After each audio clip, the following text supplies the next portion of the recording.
Hello, hello, hello. What's up, everybody? Welcome to the Brooke Show, the return of the Brooke Show, Brooke Show Live. How's everybody doing? Welcome back. We kind of took a year off here. It's been a little while, but I've actually been busy on a few things. I'm not staying, not being lazy. I got another channel going on, No Bullshit.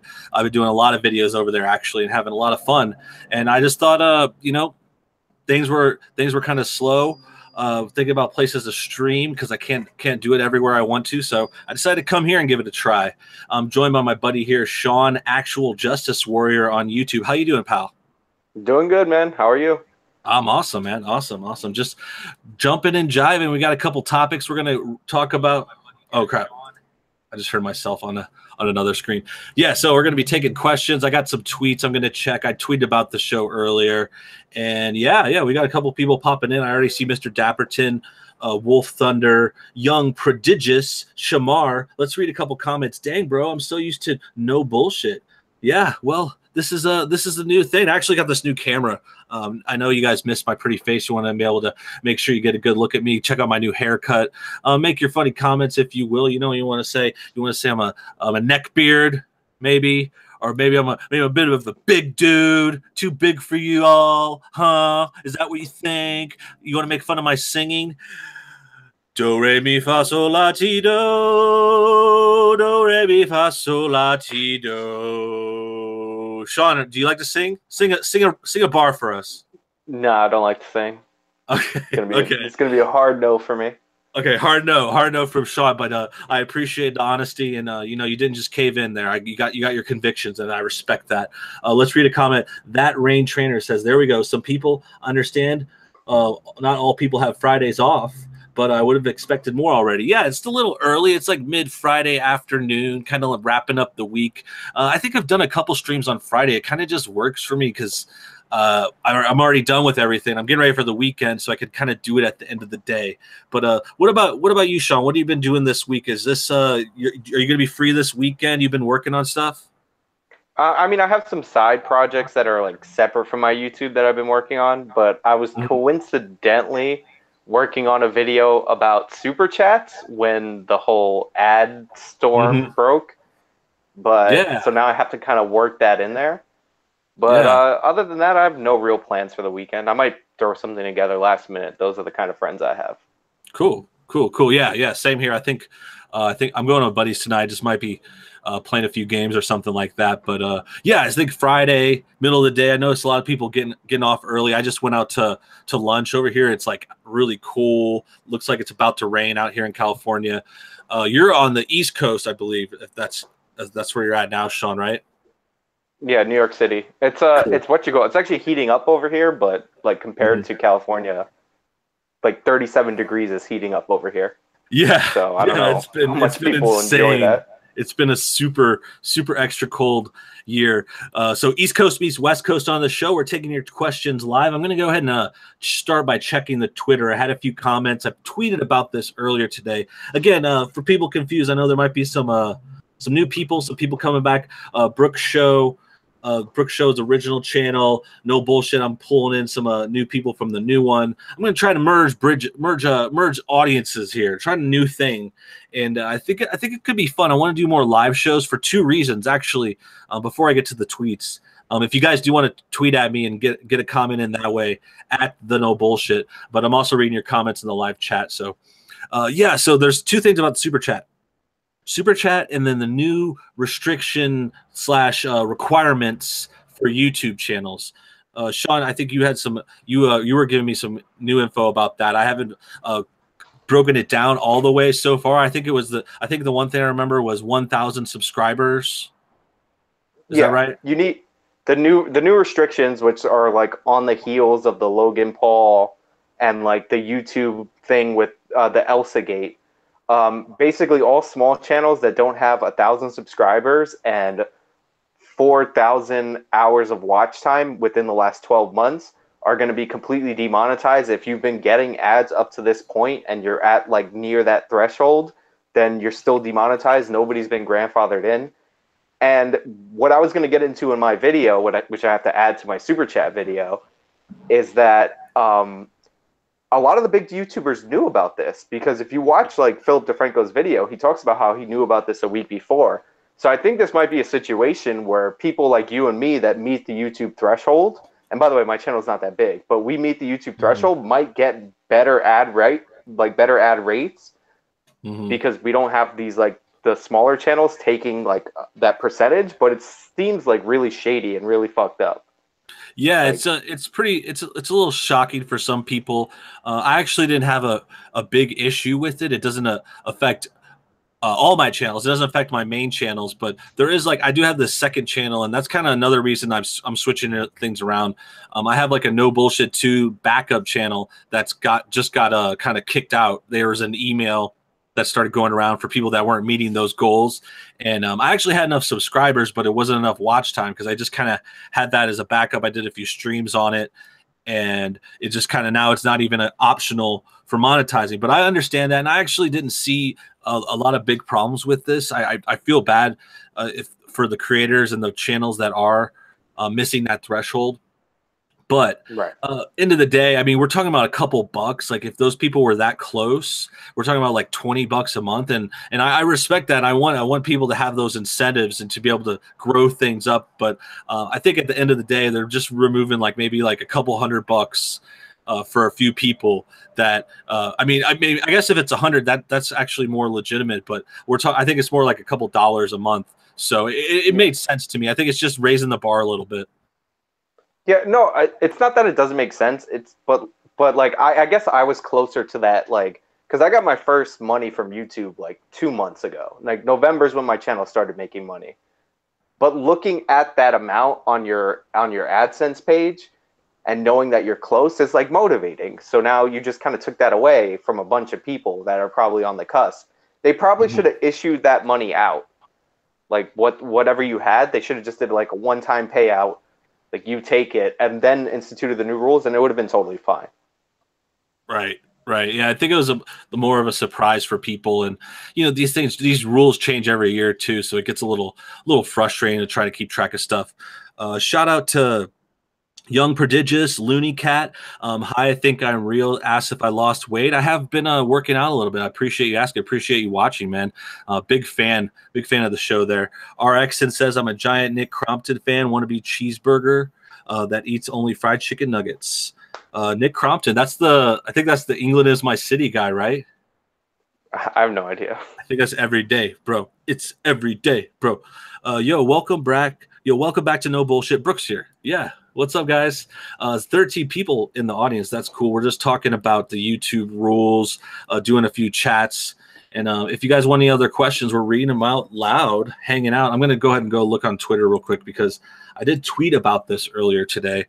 And Pop TV's in my mentions, Mike Barbosa, a couple of friends of the show. I think those are, you know those guys too, right? Yeah, they're friends. Mike is a friend and a patron. So like that's like a super friend. That's legit. That's legit.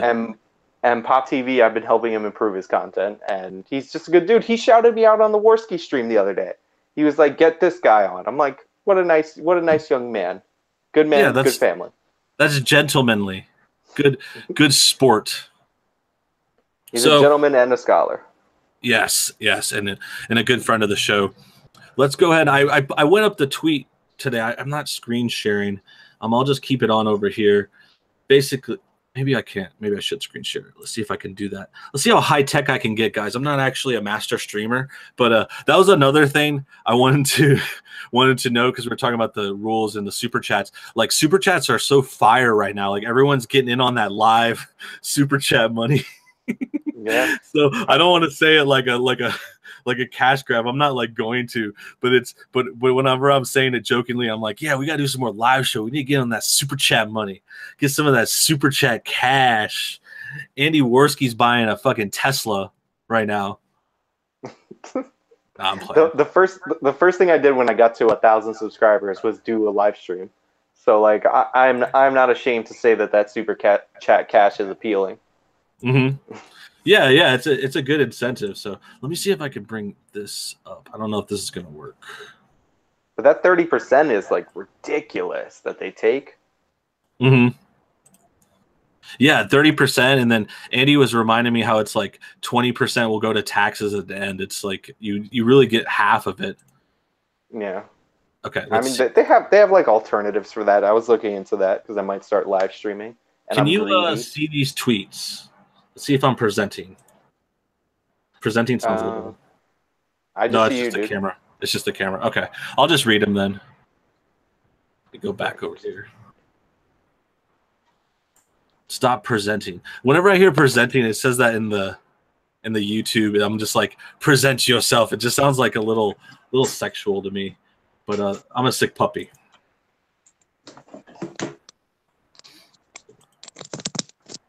Okay, Alf Benny, friend of the show, love him. How you doing, pal? He says, it's about time you started streaming. Do it more. I started streaming on my channel last night. I think I'm going to do it every Thursday. That's a great sentiment, great attitude. Alf, I was on a stream with him a couple weeks ago. Yeah, I think I want to do like regular streams, weekly something. I haven't had a plan yet, but I think I want to get going with like a regular kind of almost podcast kind of thing or something. I don't like using the word podcast anymore. That was the thing. That's like kind of passe. But what do you think, man? Do you think we should stream more? Yeah, do like a weekly show. What's the best part about streaming is you don't have to talk about the normal shit that you talk about. Mm-hmm. Like both times that we've done streams, we talked about like Spider-Man and Justice League. Yeah, it's fun. It's fun. And I think that actually fits on this channel too, because this was like more of a movie channel when I was more active. It was just movie reviews and stuff like that. So that's a good tweet, Alf. Good idea. We'll probably do that. I could do like a Friday thing, or we could start setting up some more ideas. Let's see here. Damn, the one day I'm busy. That's Pop TV. Pop TV, our homie. He said he's busy today. I guess I'll have to check out the rerun. Okay. Yeah, I know. He what you call it. I invited him on a stream and he told me he's only free on weekends. I invited him on a different stream and he's like, yeah, not gonna work. Right. Yeah, we should get him on one day though, for sure. Let's see. I'm definitely gonna have him on. I've done a collab with him. Like he's a good dude. Yeah, no, me too. I've just messaged him. We haven't done a video or anything yet, but we stayed in touch, and I was like, yeah, totally. The thing is, actually another thing for me was I had some of these ideas, but the whole last month has been holidays and New Year's, and I just like had no time. I didn't really do any streams. I was like dialing back the videos and everything too. So that's why I'm like, now I'm back into gear. It's like back to the real world. I took a little bit of an extended break, so. Okay. No, you're off break too, right? You're in school or working? No, I graduated and I freelance, so like I work when I work. Cool. No, I think now I remember. I remember you were in school last time, and I think I saw the graduation on Twitter or something, or a picture. No, picture. Somebody else had to have graduated because I graduated before my channel started. Really? Oh, okay. Yeah. I'm dumb. I'm an idiot. Okay. So Diane Petre, another Twitter comment says, what do you think triggered all these movements that we are witnessing right now? What's behind Black Lives Matter, feminism, and everything? Huge fan. Great question, by the way. Huge question. What do you think? Let's start with Black Lives Matter. What do you think triggered Black Lives Matter? I'll let you have first stab at it, Sean. I mean, we could talk about like the Mike Brown case, which I'm sick of talking about, but like that was a big trigger for Black Lives Matter. Also, there was like a report like that the Consumer Financial Protection Agency, which was set up under Obama, was essentially allowing people when they reach a settlement with the government to either give the money to the government or donate it to nonprofits. And like supposedly there's like a lot of like articles in like conservative media.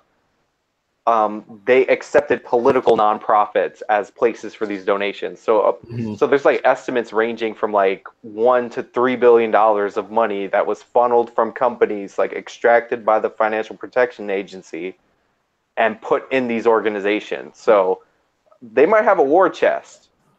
Yeah, I definitely believe there's some kind of funding, some kind of puppeteers not even in conspiracy way, but if you just see how the prevalence of it, it's hard to say now or to see it now, because I think BLM is mostly petered off in the last year, in the last months. But when it was in vogue, it was like 2016. It was everywhere. It was like organized. It was signs, videos, YouTube channels pushing out stuff that were all like fully funded. Yeah. Yeah. Like, So well, they do have big funders like George Soros's like Open Society and all that. Like, I don't like getting too much into George Soros like talk, because like you talk to certain people online and like George Soros funds everything on planet Earth. mm-hmm. Like keep everything, no matter what it is. Everybody's George Soros funded if they're left wing, and I don't like to get too much in that territory. But obviously, like the dude donates to left wing organizations, and Black Lives Matter is a left wing organization.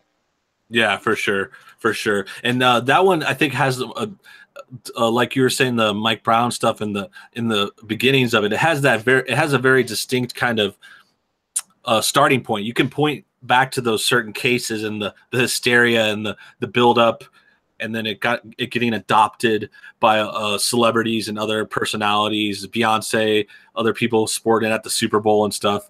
So I think that one's more clear cut, and it's kind of dying off. If we're going to move to the feminist question, like what sparked feminism, I guess you have to kind of try to isolate third wave feminism if you can, like this recent spell of it that's been going for the last 5 years, I guess, something like that. I think it's always been there too, because there's even feminist stuff a long time ago, like in the 90s or something. There's certain things going on, but it's just there's different waves of it. Well, with third wave really grew kind of organically out of second wave feminism, because the second wave feminism was when we got the idea that like a woman getting married was participating in a patriarchal like institution. But like the third wave took like that dumb idea and was like, I can beat that. And they fucking expanded it, so like everything is a patriarchal like institution. You know, the white supremacist, capitalist patriarchy. That's what Bell Hooks does. And the crazy thing is like I remember being in college, like being assigned Bell Hooks reading, and like this woman's not a scholar as far as I know. She's just somebody who fucking makes up shit, but she's just been doing it longer. So like she's every feminist's favorite thing. Mm-hmm. Yeah, they also wins the yeah, they have those footholds in academia and college and university, and they've been in there so long. It's like I think they got super comfortable, and then at the same time, they went further, like you were saying. They started to go even further because I don't know. You can speculate whether they're bored or they're just constantly looking for a way to be a victim. So they keep finding them wherever they can. And I think there's a lot of angles to that, but something. Well, it also traces back to the Frankfurt School, which is like where we got a bunch of academics from the Soviet Union come over to the United States. And instead of doing like standard Marxism, this is where we get cultural Marxism. And that influenced a lot of disciplines. Like feminism is more intricate than Black Lives Matter, which you could say evolved out of like Black studies programs. But like part of feminist theory is that they can't be checked the same way other academic disciplines can, because the process of peer review is a male institution. So like feminism is like a self-perpetuating movement. Like, you know how people say feminism exists to promote feminism. Like that's 100% true. Yeah. It's that kind of philosophy that just there's always going to be an excuse, like to kind of wiggle out of any criticism. It just falls back on itself so perfectly. The way they've set it up, it's kind of like I want to say like Cartman or something on a South Park, where he's just a professional victim, and he can always explain everything away as like this is the well, he doesn't say the patriarchy, but the feminists would be like, this was the patriarchy, these are the men's issue, this is this, and it's like they can constantly fold back. So it's right. kind of it's hard to lose in their minds. And it's very similar to like the LGBT. You know how they keep adding letters? It's because everybody's trying to like out-inch somebody on the marginalization scale. So like with feminism, one of the reasons we see a lot of feminists going at each other, which is like one of the things we're going to talk about a little later, is because they keep moving for like that better marginalization position. But yeah, this traces back to the Frankfurt School, and like that's when you hear a lot of people talk about cultural Marxism, that's from the Frankfurt School. Yeah. So the whole it's like part of, it's a wing of the Marxism, the cultural Marxism, and the partly in part like the multiculturalism, which is involved there, and that's just the fact.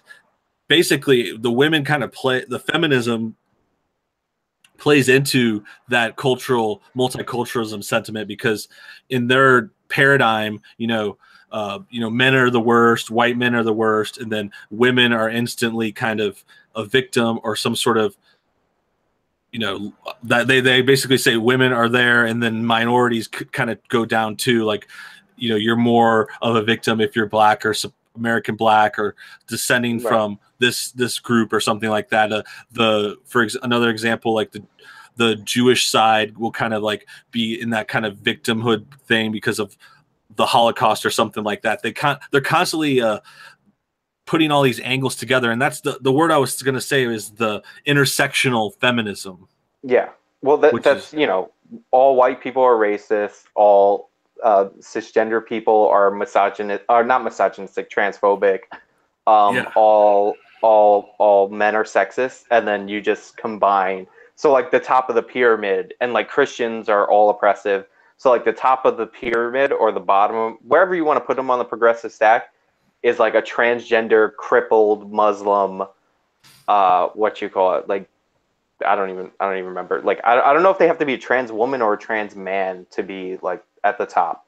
But yeah, that's like the peak level of oppression. Yeah. You get so many layers. It's like, I don't know. It's like layering moves or something, like your badges, there's so many victim points, and then when you get more, you kind of like multiply. When you're a trans, you like multiply. It's almost like some kind of weird Pokemon game or something, like where this white people are weak. Their weakness is black people. Black people's weakness is racism, industrialism, and there's so many parts to it. You just gave me a great idea. Somebody should make an RPG based on the oppression, like the oppression Olympics. Dude, I swear that's what's in my head. Yeah, you equip your character with stuff like that. But no, it's what you call it. It's basically the categorization and like defining of people based on groups. It's like collectivism. And like the funny thing is about the Jews is like the Jews are considered oppressed unless you talk about them like in Israel or in comparison to Muslims. Like then the Jews are the oppressors. Like just so you know. Yeah, and there's complicated things there too. I mean, and this goes for not just the Jews, but like other people that are fortunate, like rich black people are somehow still oppressed because they're black. Like those people will still in these sort of dynamics, they'll still say like Jay-Z is oppressed because he's got that institutional racism coming down on him, yet he's a billionaire, and he's never gonna have to worry about any kind of problems again, likely. And the same thing with like a rich actor, like even a trans actor will still have those victim points. It's like it's kind of it's complicated. Yeah, well, it's because according to them, one set of oppressions doesn't undo other set, or one set of privileges doesn't undo other sets of oppressions. And I'm like, all right, whatever. Yeah, it wouldn't be so bad if they weren't teaching in school, but that's the world we're living in. So let's go ahead. I think we got that most covered. For the most part, it's a broad topic, especially the feminism, but I think we broached it. Next comment is from I'm checking Twitter again. I'm also reading your guys' comments in the chat real quick. John Prodigious, come on, Brooks Preach. Sorry, I might be hungry or something. But Brooks, preach. Yeah, we'll preach to the choir over here. What's up? What's up? Thanks for the shout out, Young. We should definitely collab. Yeah, anytime, man. I'm always on checking messages and email if you want to get in touch. Let's see. Philip says Brooks was wrong about Apple products. Smiley face. I think he had a bone to pick with maybe my Apple is bullshit video. We can go over that if you want a second. Phil the Trill in the house. I never saw that what no bullshit looks like. Well, welcome to the gun show. This is me. This is your red-pilled alpha motherfucking host, killing it, kicking ass, taking names. I got Sean on the microphone. I got all kinds of expensive equipment behind me. I'm rich and you're not. So let's do this shit. Fuck everyone that doesn't like me. That's an ever-growing list, man. Like, part of the fun of following you on Twitter is just like you're in a random fight with somebody. Seriously. I swear, that's why I need to just not go on Twitter as much, because I think half of the beefs that come up is just responding on Twitter. Like, if there was no Twitter, most of this stuff wouldn't even go anywhere. Right. Not my fault, though. I actually, some of it's my fault. I'll take some of the credit, of course, the guilt. But I think a lot of it, too, is just people going after each other, and I'll be responding, and then I'll get into it, and then I can't help myself. It could be an asshole. Everyone could be an asshole. That kind of fun stuff. But before we go back to the comments, were you going to say something? I was going to say I made the mistake of thinking that I could get involved on specific points and like address those points, and that people were smart enough to like do that. But I still get comments on like response videos from that era that have literally nothing to do with anything in the videos. Yeah, like that. Yeah, like, dude, that's just amazing. I know exactly what you're saying, because I'll get those comments, and it's like 90% of the people talking shit are mentioning these like 3 debates that I did last year. And They always mention they'll like mention 1 or 2 lines, and I'll be like, dude, that was like in August. Like that debate was in May. And I'm not saying we can't, that's forever gone, and that's not a thing, but I'm just saying it's like they don't mention the video that came out today. They're commenting on something totally different, and then all of a sudden they're like randomly like, yeah, but you totally blew it in that one debate. And I'm just like, if you say so, dude. I mean, they are your biggest fans. This started out with like 10 viewers, and one of them was one of these people. I don't know if he's still in the chat or not, but like, they're your biggest backers, man. They boost your watch time. Oh yeah. They watch more than a lot of fans. They're like watching everything, commenting on everything, like following me around on other channels. It's like real deep web shit. Someone said, "What's up?" I was gonna say that's hardcore when people start replying to you on comments that you left on other videos. That's like impressive. Like, it's weird, but it's also impressive in a way, because I've never written a comment on a video and then had somebody reply with like shit from one of my other videos. Like, that's impressive. Yeah, you gotta give them credit. You gotta give them credit, and it's very the way they think, they're like on some next level shit. That's why that's how I can tell. That's how I can tell a lot of them are autistic. I'm not gonna go too deep on that. I don't want to be a total dickhead, but I swear I think I call these people out. I'll see them do these moves, and I'm like, dude, you're acting pretty borderline autistic. And more often than not, they're like, yeah, actually, I am autistic. What's your beef? That's my favorite comeback. It's like when somebody's like, well, actually, I'm on the spectrum. I'm like, no, but I actually meant it as an insult. Like, I didn't mean to. I don't care about your diagnosis. Yeah, and then they're like the same people I've seen on other situations. They're calling like autistic people retarded, and they're saying they're like incapable of blah blah blah. I've seen, and I'm just like, okay. So on one hand, I know there's a spectrum too. Like, don't get me wrong. I know there's like these total varying levels, but it's super, to me, it's like, okay, are you cool with it? Like, you should either make fun of it or not, or just don't mention it, See, dude, the funny thing is like, see, you know more about them than I do, honestly. Like, I don't want to like stay commenting, because I've I made a response to one person, and I got some comments from some other people, so I experienced a little bit of that. But honestly, other than like shit that I see on Twitter, I have no clue. And like we've talked about like shit where you're like telling me stuff that's going on in YouTube that's like separate from you, and I'm like, who is this person? When did this like? I have no fucking clue. And people are like, that's why Pop TV is one of the best people ever on YouTube, because he'll message me and he'll like fill me in on shit that I would have never like bothered to look up on my own. Yeah. Yeah, I know exactly what you're saying. I keep up with it a little bit, and definitely, you know, if I have time or whatever, I'll come across it and watch something. But for the most part, like I don't really want to get in there too much. And I also really recognize, here's the thing that's I think is even most funny, because I'm not going to deny, you know, I'll get into drama and I get sucked into it a lot, and you know, I'll play along this and that. But the thing I like the most is there's like, I was talking to someone I think yesterday, and they're assuming people know about this drama like way more than they should, and it reminds me, like you're saying, like there's like I recognize that most normal people have no idea what's going on with like the YouTube circles. Not like they know what's going on, of course, like if they're watching someone's videos or in the news or something, but as far as like drama and this person fighting this person, it's like 90%, probably 95, like have no clue about this stuff. Even the YouTubers, even people like on YouTube, you know, like they're making videos, they're not like really that versatile in it. Right. I mean, look, I waste 99% of my life, and I still don't have time for it. So, yeah, like, yeah, who does? Let's talk about the Aziz Ansari shit. Yeah, let's do it. Let's do it. Let's jump off. So the recent story, I covered it a little bit in my video. If you guys haven't caught up on it yet or heard about it, basically Aziz Ansari, you know, he got these accusations coming out.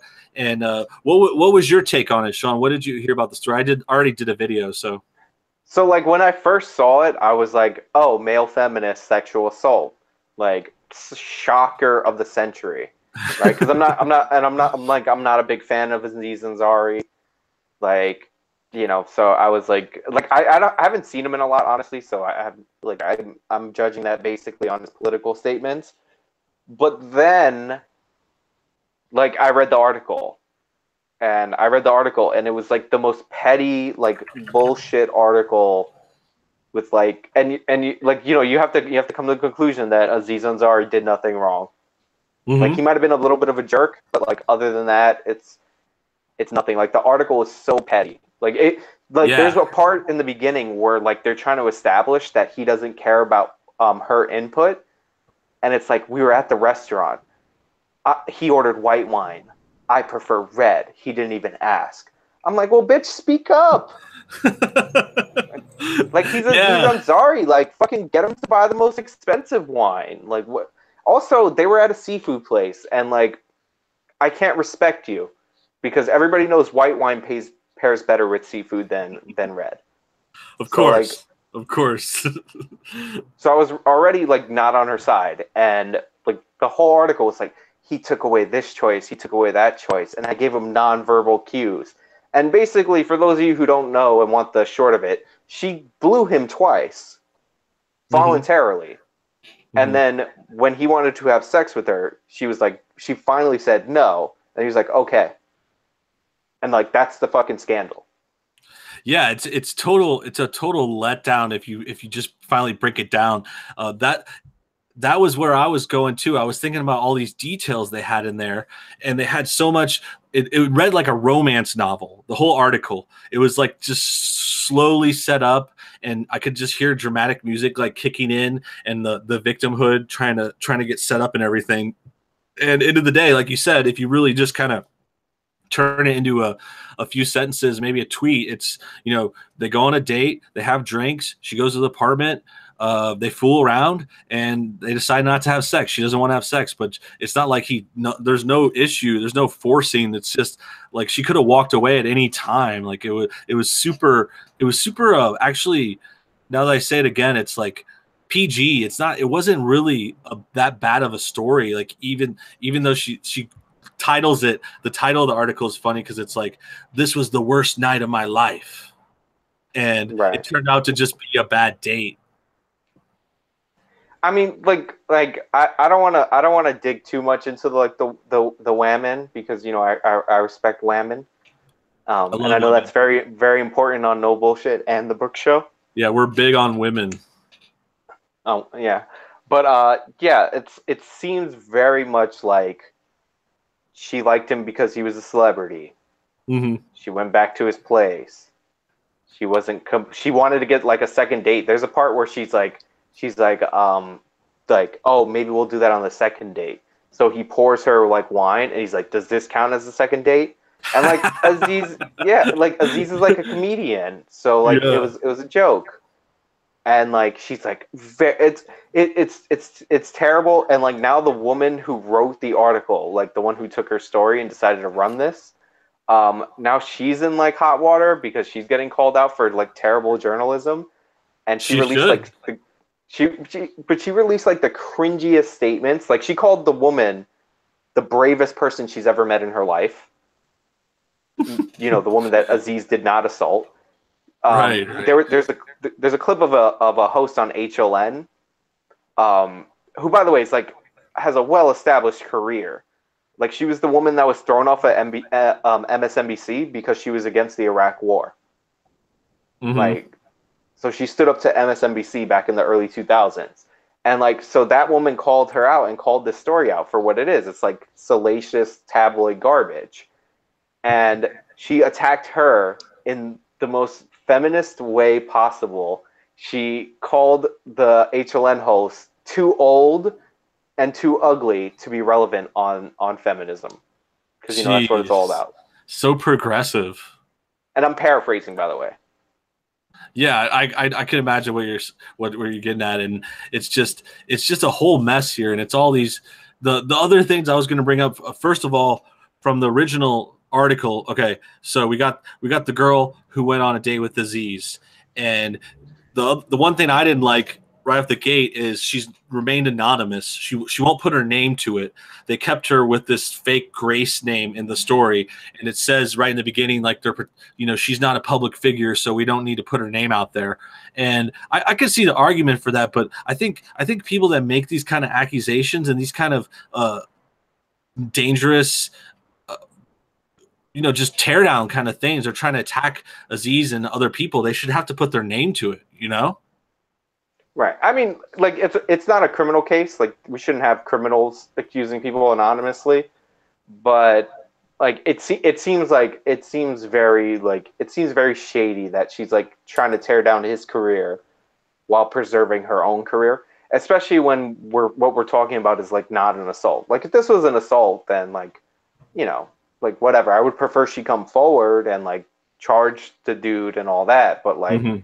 this is clearly not an assault, and it's just uncomfortable. You read it and you like read like Aziz Ansari's moves, and I don't know about you, like, but like I ended up picturing the dude in my head like sticking his fingers in a girl's mouth, and I'm like, yeah, that's not appealing at all. Like, Yeah, his moves. I came to the conclusion at the end because I remembered he was in this Master of None show, and that's his new show. And it's like I feel like that's exactly how he is, because he's really awkward at dating and weird. It's like all these weird romance situations on his show, and it's like that's how he is. It's how it sounded like in that story. right. And And that like the oh, go ahead. Oh no, I was gonna say that reminds me, because it's like another big red flag kind of thing about this Aziz situation is, she came out with it after she saw him on the Golden Globes winning an award. So Right. it's just like super opportunistic and petty. It's like, oh, she sees him doing well, she sees him winning, and so she decides to come out with this hit piece on Babe.com. It's super shady when you put all that together. Right. Yeah, and it's just it's the host that wrote it is incredibly, not the host, the woman who wrote the article, incredibly dumb. Like her statements are cringy as hell, and like there's no real case here, honestly. And the thing is that she even says in one of her statements that she's really mad at the people disbelieving Grace, because she wants to expand the definition of what is assault. And I'm like, no, that's not, I'm not on board for that. And also, like, I'm going to be perfectly honest. If we're going to have a situation where, like, an awkward encounter makes you guilty of assault, like, that's gonna capture a lot of people. And I'm like, I'm not prepared to live in a world where, like, years down the line, somebody that I had an awkward hookup with is like, assaulter, guilty. Yeah, it's super scary if you're trying to date in this world now. You know, anytime they could repeal their what do you call it? They're giving you permission. They can repeal that and just kind of go back and all of a sudden say it was assault or rape or something. Yo, bro, why are we ignoring Hi, I Think I'm Real? I didn't even see him over there, little guy. What's up, little guy? Hey. He says, "Why are you ignoring me, sweetheart? Nobody else is here." Me and Sean are here. We're culling together a nice small little following. We're doing what we can. Looks like Irate Bear's in the house. He caught me shilling on I just put the link in the Ghost Poo podcast, but it was over, man. I was like, "Oh, it's over. Come on over this way." Just trying to throw a few beans in here. But Bear, if you're still Bear and Uncle, if you guys are still around, you can come in and say hi. I can send you guys a link. I know you just finished the show, so you might be taking your breaks. But yeah, I was actually going to come in. I was going to see if we could do some kind of, like, I don't know what the kids call them, raids. I was like, maybe we could, like, raid some rooms or something. So I was just looking on my other screen and I saw the Ghost Poo stream was going. So Irate Bear asks, why are you streaming on this channel? I'm trying to bring it back. You know, Brooke's show is back. That's what it's titled of this episode. So, you know, Brooke's show is back. I'm gonna maybe start the live show here. It could be Brooke's show live, no bullshit, hosted by No Bullshit and Sean. But dude, there's a little bit more of a practical reason too. Oh yeah, that's true. I was trying to make it sound cooler. Basically, you can't stream on these other channels. So there's actually two parts to it. I mean, I didn't want this channel to totally go away either. So I didn't post anything on this channel in like a year. So, right. But when these rules change and, like, I can't monetize my other backup channel, I just decided to maybe give this one a try and see what's going on. Right. And then, but also you got a community guideline strike on your main channel. Oh yeah, after a transgender kid. That's the main part. They disabled your streams. That's the main part. I forgot. See, that's so secondhand to me. I forgot to even mention it. But yeah, definitely. Can't stream on my main channel. And then Hi, I Think I'm Real wants to know how many acorns I can fit in my mouth. He says 37. Those are some spacious cheeks. Yeah, I think I look puffy today. I did just have a big lunch, but hey, if you guys want to come on, how did you get Phil Dunphy on here? Dude, Phil Dunphy is my spirit animal. I love Modern Family. It's so funny. No way. You got a community strike for what? Yeah, that's the other thing. That's the thing. I guess I forgot to mention. Sean, thanks for reminding me. Basically, strike on the main channel. So I haven't been able to stream on No Bullshit for a while. Right. On and off. But there was something that I found out. There's a 90s show called Party of Five. Have you ever heard of it? Yeah, of course. They're rebooting it, and I caught this morning before I was going to sleep because I go to sleep in the morning. They're rebooting it, but you know what the new premise is for the reboot? What's up? Instead of the parents getting killed, they get deported to Mexico. Oh my God, is that it? Is this going to be like Hispanic Party of Five? I swear to God. Which I wouldn't mind. I wouldn't mind a Hispanic Party of Five, like if it's good. But like the premise was that the parents died. Like So they're like inadvertently saying, you know, it's equivalent to dying. Going to Mexico.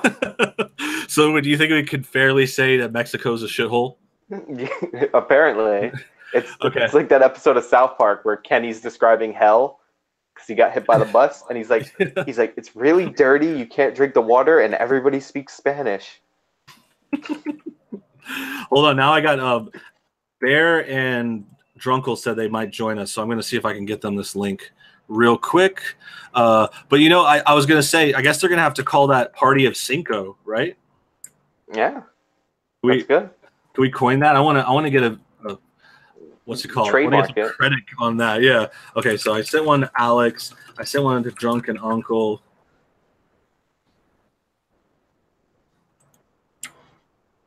And we'll see if the boys want to come by. Anyone else wants to come on, we're welcoming guests. Even if Hi, I Think I'm Real wants to come on, I'll invite him on. I know he likes to call me fat and make fun of people's weight, but I'm a friendly guy. You could come say hi. You could come say hello. Don't be scared, little guy.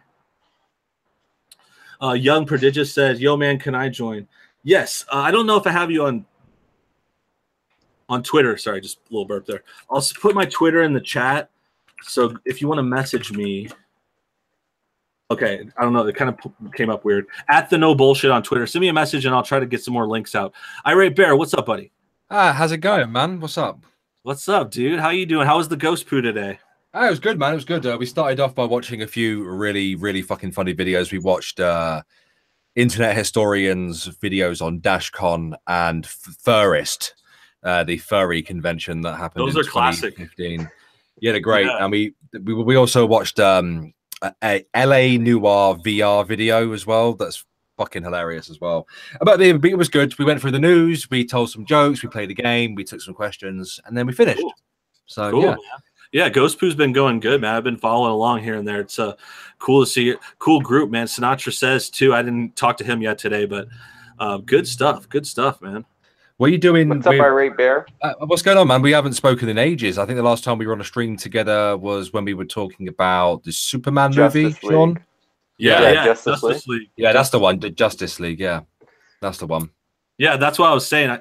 You asked about this channel. It was like that was on my main No Bullshit channel, and that was like the only time I got a live stream in. I squeaked out like 2 live streams in November, and then I got restricted again. So it's like it's kind of been me jumping around. I have a backup No Bullshit channel that I was using, and then now there's like those new rules, so I didn't have enough watch time on it, and I kind of just jumped to Brooke's show. I saw it sitting there, and I was trying to think of something to do. This is just kind of like a informal, let's jump on. But I think I might be starting to set up some live stuff here, like maybe do a regular thing on this channel. Dude, all I gotta say is when it's an 8-year-old, drag queen, sometimes if the bait's too good, don't take it. Yeah, man, that's where I got my strike too. If you guys want to know, I think someone else asked too, is that the strike came from the Lactatia video. I don't know if anyone else heard about the Lactatia story. It went around a lot a few months ago. Basically, it's this 8-year-old drag queen. My video is called Lactatia, the 8-year-old drag queen. And it's a pretty cringy, pretty awkward little kid.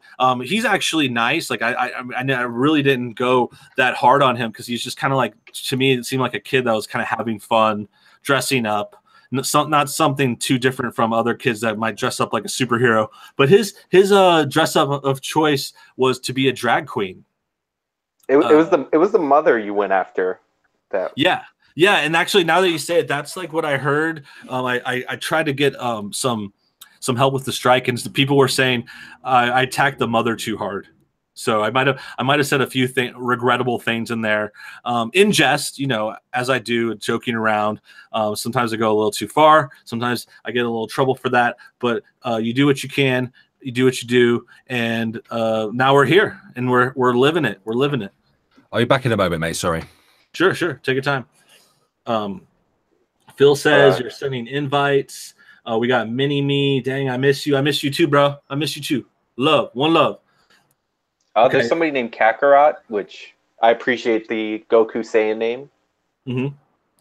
Yeah, he says I got chubby too. Basically, the chat is all about how fat I am. No, not really. I'm kidding. I did the other thing I wanted to add too is the camera. I did the live webcam. I might not do it all the time either, but I just got it, so I'm just trying to see how it looks, how the light is. I think it's pretty focused. It looks pretty well. And Hi, I Think I'm Real says I haven't got a link, huh? Sean, should we invite him? I don't know if he has it. If you want to do it now, then like do it now. I'm gonna take a smoke break, but since I'm on my phone, I can just take it. You could go ahead and step out with it. Okay. There's another one. Someone's hitting me up. This is someone in the chat. I guess I'll go ahead. Let's go ahead and make it a super chill. People can jump in stream.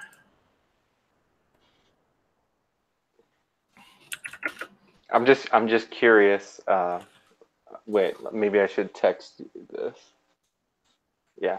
Just check your DM before what you call it, because I'm gonna make a prediction, and if it comes true, we will reveal it to the audience. Okay. It'll be like a little game show thing. Is it on Twitter? Oh, this. Yeah, I'm gonna DM you on Twitter because I have it on my phone. I have no idea to pull up that side chat over here. Yeah, I just saw it on mine now. I had it off. So, no bullshit. What's up? Do you mind being called Brooks these days? No, you go ahead for it, Brooks. No bullshit. My friends call me asshole. Whatever you like. Drunkle's in the house. What's up, bud? Hi, how we doing? Hey, man. How you doing? My brother from another mother. Yeah, okay. That was the whitest thing I've ever heard you say. It doesn't get more whiter than this, right? I look like ghost white right now, too. I'm like totally wearing my winter wear. Bear, were you going to say something else, though? I think I cut you off. Oh, yeah. I was just going to ask, like, so you want to bring back the Brooks show, but, like, you want to do, like, live stuff, but what do you want to do? Like, interview people? I want to get rich off of the super chat. Yeah, okay. Doesn't everybody? While I'm here, just like to shield the Ghost Poo podcast, just return the fame. No bullshit. Yeah. Oh, we got another guest here. We got another guest here. Prodigious, bro. Yo, Prodigious. What's up, man? How you doing? Yo, what's good, bro? I cannot believe I'm here. Like, it's crazy, bro. Like, oh my god. Awesome. You made it. You made it. You're on a big important show, and we're all famous. So, how are you doing today? No, that was the whitest thing I've heard you say. Like, bro, like, I'm doing great, bro. Like, you just made my day. Like, even though I just got hit with the demonetization, like, for real. Well, bro, let's shout you out, man. What you got a YouTube channel? Vlogs, challenges, reactions, like you name it, bro. I'm a strong conservative. Nice. Like, I agree with everything you say, bro. Cool. Like, for real, bro. That's a dangerous. I'm mad 13, by the way. Yeah. That's a dangerous proposition, agreeing with everything Brooke says. He doesn't agree with everything you said. I don't know if I should watch my language. Well, most of what you said, though. Like, most of what you said. Cool. Yeah, we're joking around. Yeah, so we're gonna set a few links out. If anyone else in the chat, I think Real was asking to come on. But let's go ahead and shout out. Please invite Real. Come on, I want to see you two have bands together. Yeah, I want to see how this goes. Brooks, did you get my message about what will happen? Yeah. All right, we'll reveal to the audience if we're right. But yeah, it's nice to meet Drunken Uncle. Never met you before. Hey, dude. No, never met you. Nice to meet you too. Yo, what's good, Drunken? Nice. Bro, that name, bro, like low key. Oh my god. I get fucking lectured by a 13-year-old kid. Yo, is the British accent actually real or is it fake? Like, did you like train yourself to speak that way? Good question. I was born English, if that's what you mean. Oh. Oh, okay. Wait, so that's so disappointing. Brooks, get this right. I had someone criticize me once for one of my Lord Bear videos, and they went, "Yo, your accent's so fake." I know, dude. You're supposed to love it. It's like so good. It's like us Americans think it's fake. We're like, we only hear that on TV.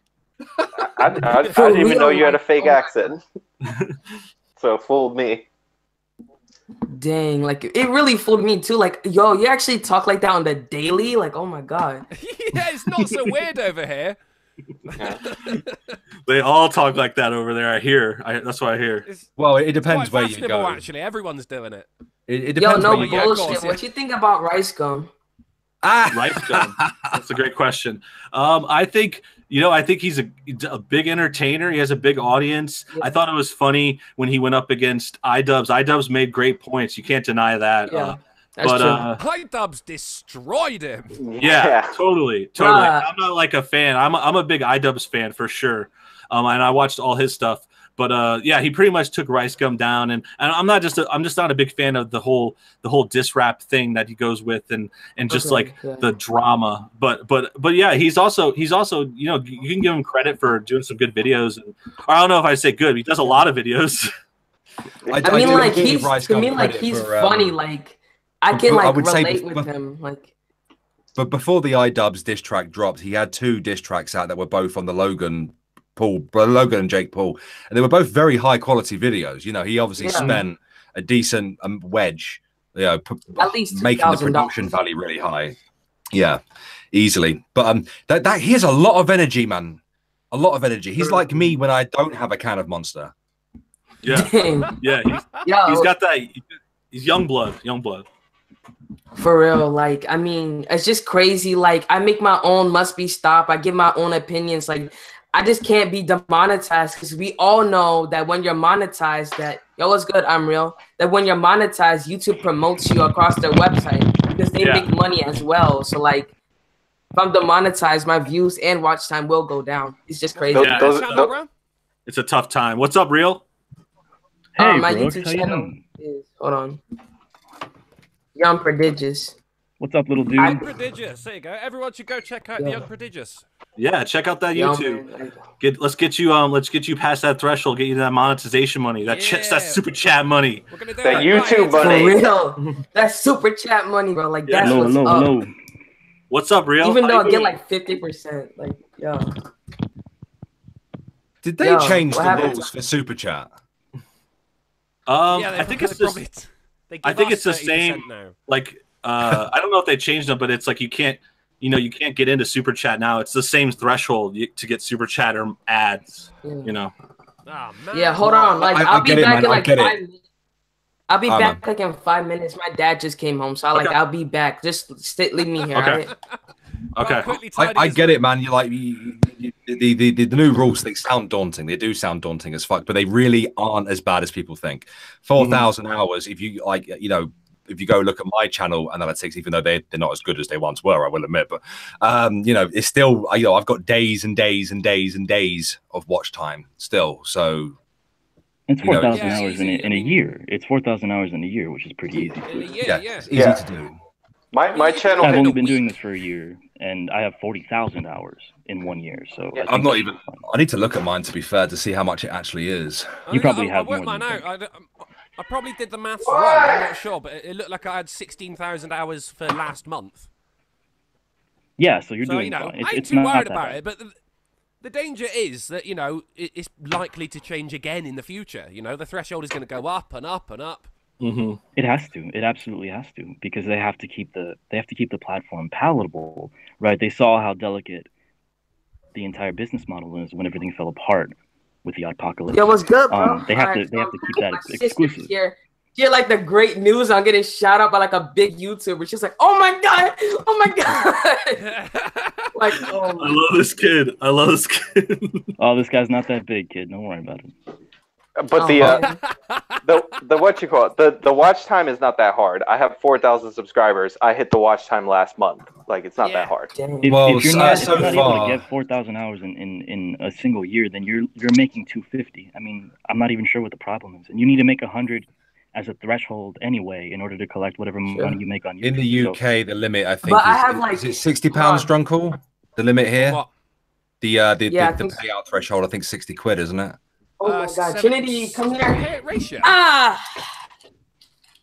Trinity. Hi. You see, like all these big people over here. Hi, guys. I'm kind of irrelevant. We got a whole family going. The whole family. What's up? Since the 21st of December 2017, I've had 266 days worth of watch time. So yeah, and lucky, bro. Do the math on that. Do the math on that. A lot of people. And that is right. That's very bad for me. I'm gonna rein this in a little bit. I'm going to ring this in a little bit. Okay. So shout out to Young Prodigious and his family. Thanks for watching, guys. How you doing? I just muted a couple of mics. I think a couple other people stopped talking. Welcome to the show. We're talking here. We got Sean, of course, co-hosting with me. I think he went to maybe take a smoke break. Irate Baron, Drunken Uncle from the Ghost Poo podcast. Also joined by Hi, I Think I'm Real. We're talking a little bit about YouTube stuff. Thanks for toning it down for a sec, guys. The chat is asking about a few things. One particularly is, what do you think about the U.S. shutting down? I don't think that's really an issue or it's going to happen, but what are you guys' thoughts on that situation right there? What do you mean shutting down? I don't know. I guess shutting down again. No, this is really okay. Hold on. This is super common. This is really common. It's something that happens all the time. People freak out about it, but it happens constantly. at least once or twice a year. So it's nothing. It's not a big deal. But you're just gonna like shut up shop, just like right, no. No, think but no, everything- no, Well, that's the it now. United States continues operating. It's Capitol Hill stops operating. Yeah. Everybody goes home, and then they come back on Monday, and then it's fine. Some parks close. Like 90% Our of government parliament- functions stays. Our parliament shuts down for the summer holidays for some reason. The lazy bastards. I don't know why. You're paying I them don't too. I know bet. either. I bet you're paying. Yeah, them. yeah, we're paying them, and they get all the fucking benefits of being a politician as well. It's They mental, isn't it? It's they, like they, they're in they, school. they get all their expenses covered as well. Do you think? Yeah. Same thing here. I mean, like, if people don't show up to vote, they still like get paid like they did their job. Do you think? Yo, what do you guys think it? about Susan Wojcicki? Remember the CEO? Oh my god. Well, Demonetizing. you know what? Susan Wojcicki gets a lot of shit because YouTube is doing an incredibly bad job at being transparent, and obviously people are very unhappy with the way that the monetization is going right now. But things have gotten better. Absolutely. Like the last 16 of my last uploads, 15 of them are fully monetized. Yeah, The system is learning.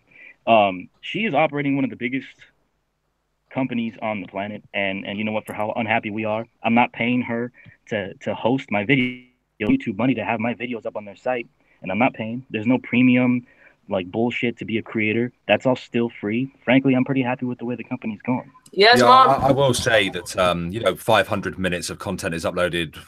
What every minute Every or something minute? like that? Yeah, exactly. Yeah, 500 hours of content, Yeah, isn't but it? it's not Upload like every minute. she's doing any coding or anything, is it? Oh, of Like, course say she's when- not. Of course she's not. But I get the real problem with YouTube has always been their transparency. When YouTube Red came out, everybody panicked. When the YouTube Hero program came out, everybody fucking panicked. You know, YouTube Red is great, by the way.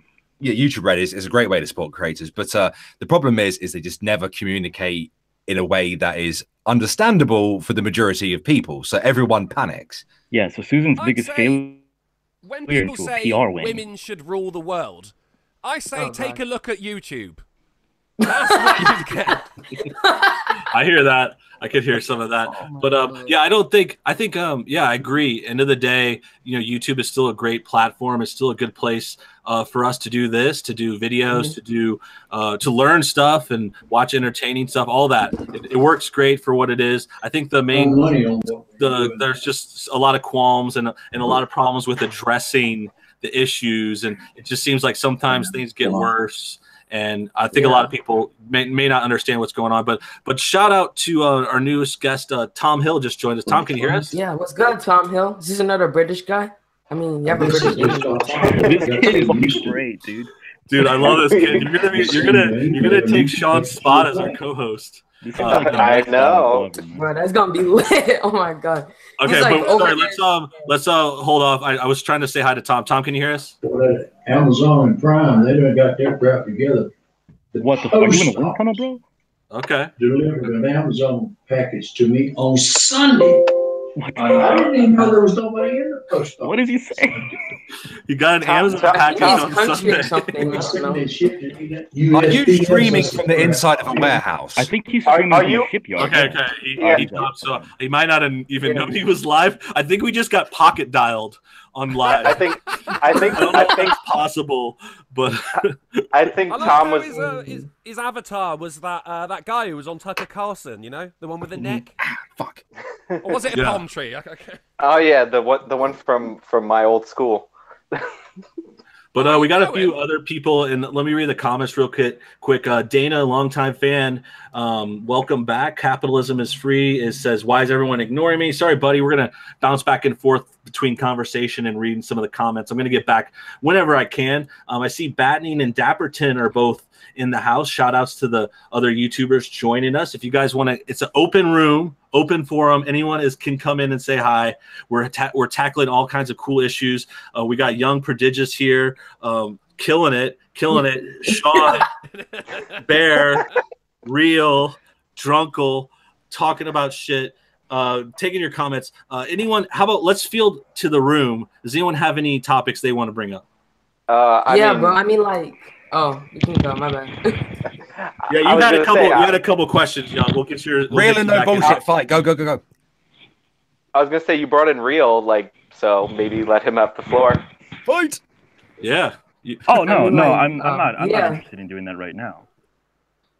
Okay. I'm not digging doing that that, Inspector in doing Space-Time T-shirt, mind. I'm Well, hold on. I'm just Can I- like glad you're a lot nicer on the voice because you've called me can I- fat like can I- 100 times this week. So I and feel like I will continue to. That's not going to stop, Brooks. I just want you to know. Good. But Okay. here, let me address Discount Ray William Johnson over here. What was your prediction about what I was going to do today? What was your prediction? Because you said that you had a prediction. Huh? I didn't have we gotta. I can't spoil the prediction. Like we have to wait a little while. It has to come true. I didn't think you were. I didn't think you were. Minutes. I have things to do. So what was your prediction? Well, I thought everybody was gonna join in. Like after you came in, like we were gonna let like a whole bunch more people were gonna come in. That was basically my prediction. Look, buddy, I want to tell you something about like I understand that people see me. I'm a very sharp-tongued person. I'm very outspoken about the things that I say, and I feel very negatively towards Brooks as a human being, and I'm not going to pretend that I don't. But let's pretend that he was Andy Worski, somebody that I had a lot of problems with too. I didn't get on his stream to yell at him. We had a 2-hour one-on-one, basically a heart-to-heart. We talked things out, and he and I are on very good terms now. I didn't say you were going to yell. I'm not finished. Listen, I am more than capable of doing that kind of thing. Now, do I anticipate having a one-on-one, heart-to-heart with Mr. Brooks? No, I do not. Not anytime soon. I'm not interested. As a matter of fact, I think I like him better as a sort of personal enemy. I'm going to keep him there. But I'm not going to come out here and be a spectacle for you and for everybody else. People here, I write Bears here. Drunken Uncle, I'm a big fan of it here. So I'm not going to spoil their afternoon for God's sake, man. how would you spoil the afternoon though? Like I don't get it. It's past midnight. I don't. Oh well, I forgot that you're out in bumfuck Egypt, but or Europe, whatever. But for real, Drunken Uncle, we're gonna fall out, real. We're gonna fall out. Okay. It sounds like he doesn't want to go. He doesn't want to bite. It's fine. It's fine. Let's play nice. Yeah, I'm not interested in doing that right now, but I would like to do it sometime, just not today. Okay. Okay. So why do you think you can call people fat over and over? Are you a fat shamer? I think I can do whatever I want, Brooks. Sure. I mean, like, bro, that's kind of rude, bro. Like, that's kind of petty in my opinion. Why you keep picking on people's weight, bro? Like, at the end of the day, it's about personality and the type of people you are, bro. There's a lot of good-looking people that are scumbags. Like, this kid, man. For real. You're wise beyond your years. Listen, young Donald Glover. I would like you to know that you're missing a lot of context in this entire exchange. Real's got to throw that shade every time, doesn't he? You're so much shade, exactly. Like, you're bro. a very charming young fellow. You're a very charming young fellow, and I don't want to include you in any of this. But no bullshit, and I go back a little ways. Now, I came out to him. I had some issues with some of his content, and I was very respectful. And I remember I made a single post, and then what followed was no bullshit coming after me and attacking my appearance. Over and over and over and over and over and over again. And I try to be very patient with him. And so I realized, that's not how Brooks communicates. And so I said, all right, well, I can. And that's it. I'm just reciprocating what was thrown at me. It's nothing. I'm not trying to be here like unjustly rude. I understand that I'm being rude, but I'm never rude to people that don't deserve it. And So Brooks certainly so you think it's justifiable to be mean? Oh, absolutely. Okay. I mean, what do you do on your channel? Realize you've basically just described my entire YouTube channel. Y'all gotta check out Drunken Uncle soon. Like, oh my god, he seems pretty cool. Well, it's not for you. I mean, It's not for you. We're all very mean to people, and we disagree with them, and we yell at them. I yell at Terry McCarthy a lot. I mean, isn't that what we do? We selectively decide who is and who is not deserving of our ire. I mean, that's the platform. I see it differently. I don't actually hate or really dislike people that I cover. I make videos for entertainment purposes. I make jokes, and I might say something mean, but it's for the joke. It's for the laugh. It's not because I don't like the person or I'm getting revenge or I'm like holding a grudge from 6 months ago. I don't do that. I just make a video and then move on with my life. Mm-hmm. Yeah, that's good, bro. Keep it 100. Like, everybody should keep it 100, bro. Like, for real, like, this stress. He's right. For example, like with the Jake Paul and Logan Paul brothers, I covered them a lot. I used to react to a lot of drama alert. Now I'm kind of drifting into my own lane and everything. But like, bro, like I don't always let this thing like keep going on my mind. Like after I'm done recording, I edit and then I put it out. I'm so impressed. I'm so impressed with this kid. Like you're having like internal thoughts. Stream, man. Yeah, like you're having internal thoughts that grown ass men like me have about our own channel. This is like I'm very impressed with you. I'm excited to see what you do with your career, young friend. I will be sure to subscribe to you. If only the rest of the internet would like you. Hey, maybe this is a sign, you know, the next generation being a little bit better than we are. So Gen Z. Yeah, Gen Z. Hey, they were built for this, right? This is their generation. But look, I really didn't want to do this at all. I didn't even want to talk about it, Brooks. I was glad that you had me on and that we could just kind of hang out and talk. But your Ray William Johnson discount friend decided to bring up some stuff because I think he wanted to poke me and see if you would. Am I Ray William Johnson? I discount. think. Yeah, discount Ray Williams. I don't know. 99 cents. All I said was my prediction is that he was going to have you on and then other people on. That was it. You wanted to give me the floor to instigate me, though. Just right, like easy 5 minutes ago, right? No. Don't worry about it. I mean, we were having a conversation, and then you just came in and you decided to. Well, I'm gonna mute Young for a second, just so I think he's talking to someone. But yeah. I didn't catch any of that, but I just wanted to bring up, you know, that at the end of the day, I'm a discount Down syndrome Vin Diesel, so it's okay, man. I think you should give yourself more credit than that, right there. If only my subscribers felt that way. You're more like a Down syndrome Dwayne the Rock Johnson, mate. Give yourself some credit. You're more like a 75% off Mocha Denzel Washington. I'll accept it. Denzel Washington's badass. I'll accept that. Yeah, I love Denzel. Well, look, no bullshit. Everybody loves Denzel. I would love to swipe at you some other time, but we were having a pleasant time, and I'm very sorry that your friend over here couldn't let it be pleasant. But thank you for having me on, and thank you for just chatting up with me, Irate Bear and Drunken Uncle. You two are I'm a big fan of both of you. Yeah, anytime, man. Glad you could come on the show. Hopefully your attitude gets better in the future. Hopefully we don't have to drag this out forever and ever. I don't know how long grudges are held. No, I mean you keep on putting out the Fall of Sargon series, and I'll keep on responding, bro. It's YouTube. So you had a problem with that series? You didn't? Well, okay, fair enough. I will. I gotta head out, guys. I got a lot of stuff to do, so I will talk to y'all later. Okay. Bye, man. See ya. And y'all like busy. No bullshit or whatever. I mean, my bad. The Brooks Show. Yo, I would love to be like on one what do you call it, video, like official video, because I mean I would love to feature like all of y'all because I think I have a good opinion on things and I can side well. Like I'm not just like any 13-year-old that just sides off with dude, you're in. Don't even you're sold. You're in. Yeah. Yeah, you're coming in a video. Everyone can, Whoa, wait a second. Don't clip me that. You said it. Clip me that. I'm saying you shouldn't not say going it. on. Chronos. No Chronos clips here, okay, guys? No, I meant your pitch sold. I'm buying that. Kid. Wait a second. I made it worse. Come on. Oh my god. Stop it. Stupid. my God. Stupid. Quit while you're ahead. Okay. I'm a mute. Y'all like yeah, my bad. So like, yo, like I would love to feature on everyone's, like everyone like knows my Twitter. I'm Young Prodige. I'll type it in this chat message or whatever. Okay, cool. And we'll totally check it out. You guys, everyone that hit me up. Yeah, we'll do video. We're gonna do regular streams here too, so everyone else is welcome, of course. We still got a little bit more time, but we're gonna start doing regular streams here for fun. Probably Fridays for now, if anyone wants to try to keep track of things. But as far as official times, check the Twitter. We'll go ahead and I'll put links to Young Prodige Twitter and everything. Dapperton's in the house commenting. Dapperton, if you want to join. Anyone else want to join?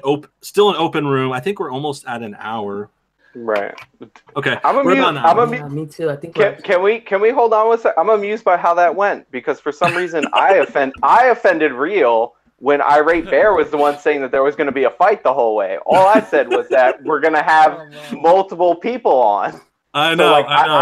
I don't know what signal got crossed there, but I think it was funny. Guys spoke to each other though, just these little jabs every now and again. Like, oh mate, yeah, no, good to have you on. I hope your attitude gets better, and just these little jabs every now and again. That has nothing to do with me. He was more mad at me than you, Brooks.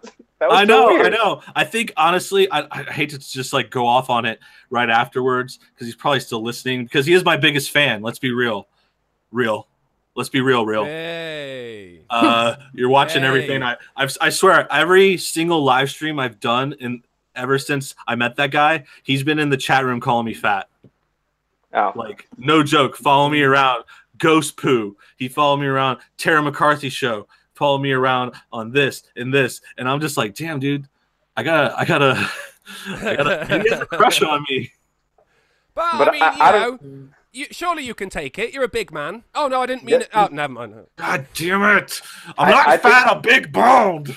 I think Irate Bear made me an enemy because he was like, fight, when I was like, let's give him the floor. I think that got crossed. Somehow that came out of my voice now. Honestly, my take was he didn't want to come after me for whatever reason. I don't know, because my show or whatever, because other people were around something. And so then he kind of just like pivoted to you, and he kept calling you discount Ray William Johnson. So like that's what I saw, and I'm like, damn, he's digging in on Sean a little bit. Don't blame me. No. Don't blame me. I can't control the actions of other people. No, I know, not you. I'm not. Dude, I'm not blaming you. I'm just saying you were the one that was like fight. And yeah. I was hoping Brooks and Real would have it out. Talk things out a bit. You know what I mean?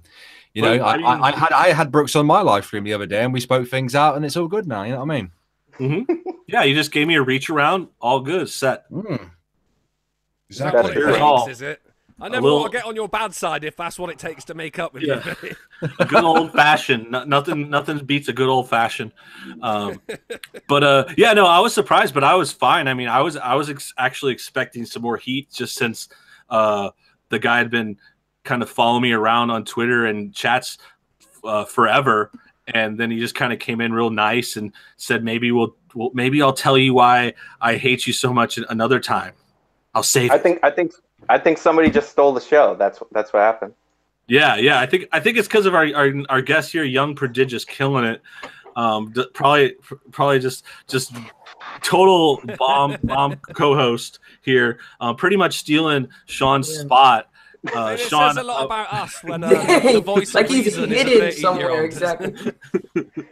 Okay, so we're wrapping it up. We're at about an hour. We're gonna take questions from the chat. Comments. I'm going to check Twitter again. But before we do that, while I look around, any other things the group wants to bring up? I know Young had an idea. I think Sean brought up Aziz.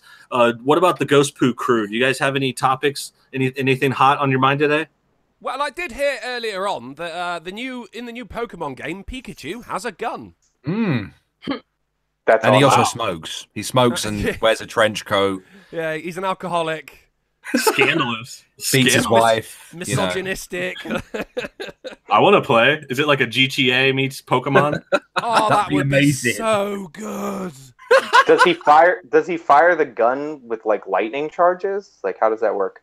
I have no idea. I mean, it's Pokemon. If you've got any point of contention about it, it shouldn't really be about the weaponry. The wife is in the chat. Who? Your wife or mine? My wife. Vanilla Bear. By the way, she Your was in the chat, bro. Yeah, my wife's in the chat, dude. Vanilla Bear's there. Drunken Hello, Uncle. wifey. Wifey woo. Drunken Uncle. Vanilla Bear said to me today that you better abuse her. I don't know why she likes being abused by you, dude. Obviously, I'm not doing a good enough job. I guess I have to push you down the stairs. Some girls just love it. I don't know why. Treat him mean, Keep him. Yeah. When I say treat him mean, keep him keen, I don't mean like domestic abuse. I mean just be a little cool about it. Maybe hit her with an open hand instead of a fist. Yeah, as she's walking, trip her up, Be a gentleman. Shout out to Vanilla Bear, though. Shout out to Bear's wife. Thanks for watching. Capitalist Freedom asked the question, black metal or Viking metal? Bathory. I think that's a music question. I don't listen to either. I listen to metalcore. Magic Roundabout theme. And the Magic Roundabout theme. I'm more of a... If I had to pick, black metal. Black metal? Okay. I like it. I like Viking metal because I'm a big fan of the show Vikings on the History Channel. Yeah, there was a new episode came out yesterday. Yeah, I watch it on Amazon Prime, so... That's good. That's a good one. Great I show. grew up in a Has that house. got Viking metal in it? I wish. Oh, Go ahead, Sean. I've never heard Viking metal. I'm just saying. I was gonna say I grew up in a house without music, so I can't approve of that. Are you a shaker Aw. or a Quaker? What do you call them? The Amish. Yeah. Amish. Oh yeah, no electricity. Young Prodigious, do you have an opinion on black metal versus Viking metal? I mean, like, yo, like I mainly listen to rap, like underground rap. You know, Hobson. You know, That's cool. That's Token, cool.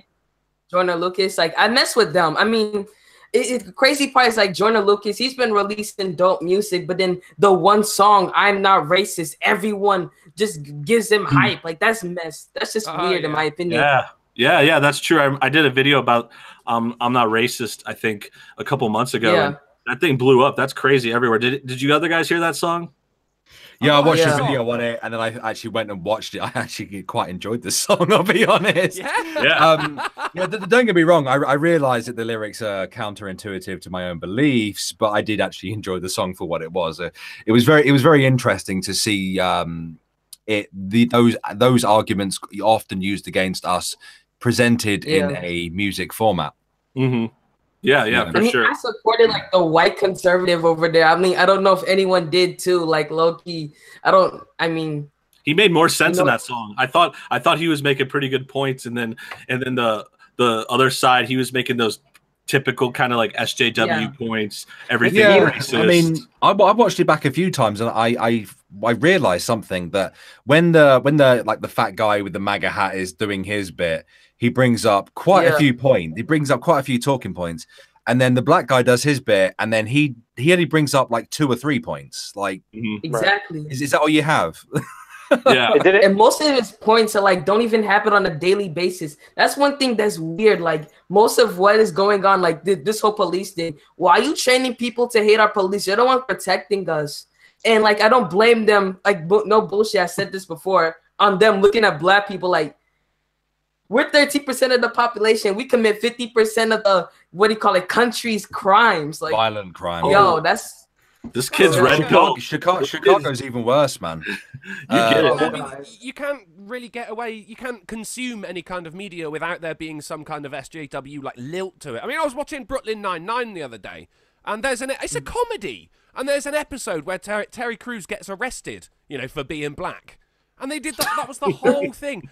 Like fucking, white people having to explain to his 2 black daughters that black people get prejudice and things like that, and I'm like, oh god, that's messed up. I actually get out of here with that. Terry Crews blocked me. Terry Crews blocked me on Twitter. What? What'd you do? Yeah, man. I love the guy too. I actually told him that in the tweet. I followed him and I watched Brooklyn Nine-Nine a few times. That's a pretty funny show. But I don't think I could bring myself to watch it after all this. But basically, yeah, he was tweeting some stuff about white privilege. It was like something about, he recognizes that, there's some things. Oh, here's what he said. He said there's some things he could do. He can't do as a black man. It'll get him arrested. But if he was white, he would be okay. Like something like that, paraphrasing. No. I just need to. I do need to bring something up real quick, and I do apologize for cutting you up there, Sean. We often see all this SJW neo-Marxist crap on the internet, and we see it on the news. It never really touches home, but today it hit me IRL. It hit me on my it hit my doorstep.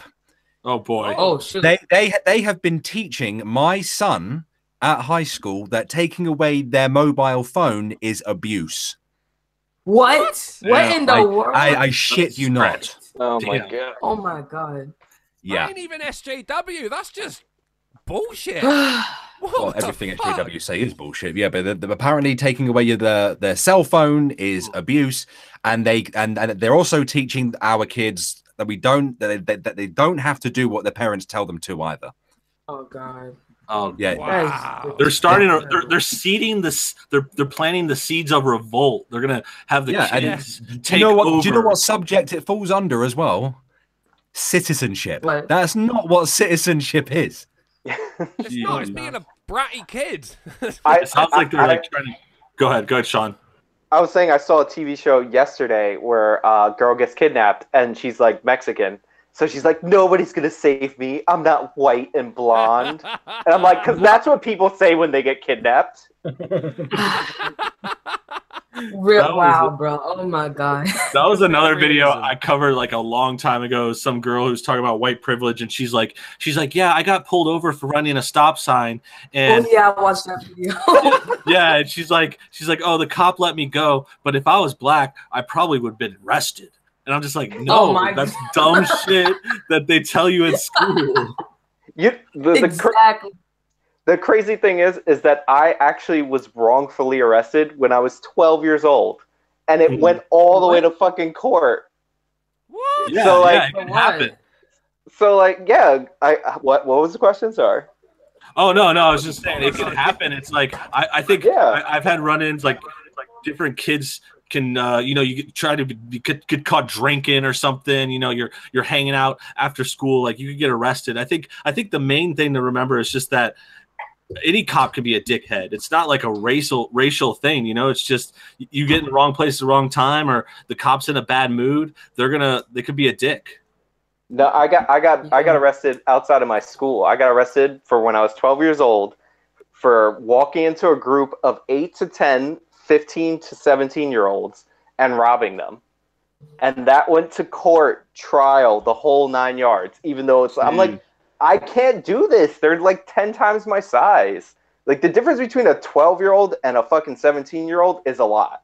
Mm-hmm. But yeah, so like bad shit happens in the criminal justice system to a lot of people. I got a friend that I could give you guys his name after the show. You look him up. He was held in Rikers Island for 5 years. And when he went to court, they're like, oh, you weren't the right person identified, and he was Asian. Like, bad shit happens to a lot of people. Mm-hmm. Yeah, and then all of a sudden, all the black people get like showcased. Like it happens on the daily or whatever. But it's like whenever the black people say, "Oh, you're racist," you're racist. In my opinion, I think like they're the most racist, in my opinion, because of what they're doing. For example, the whole N-word thing. It's like, oh, that's offensive. Then why do you use it? And then when another people that's not your race uses it, unless they're Mexican or whatever, they get mad, and all of a sudden, just like the guy with the Philando Castile. Oh, everyone forgot the police guy was Mexican. Oh, at that point he was white all of a sudden. But then in like Friday, that's one thing that annoys me about that case in particular.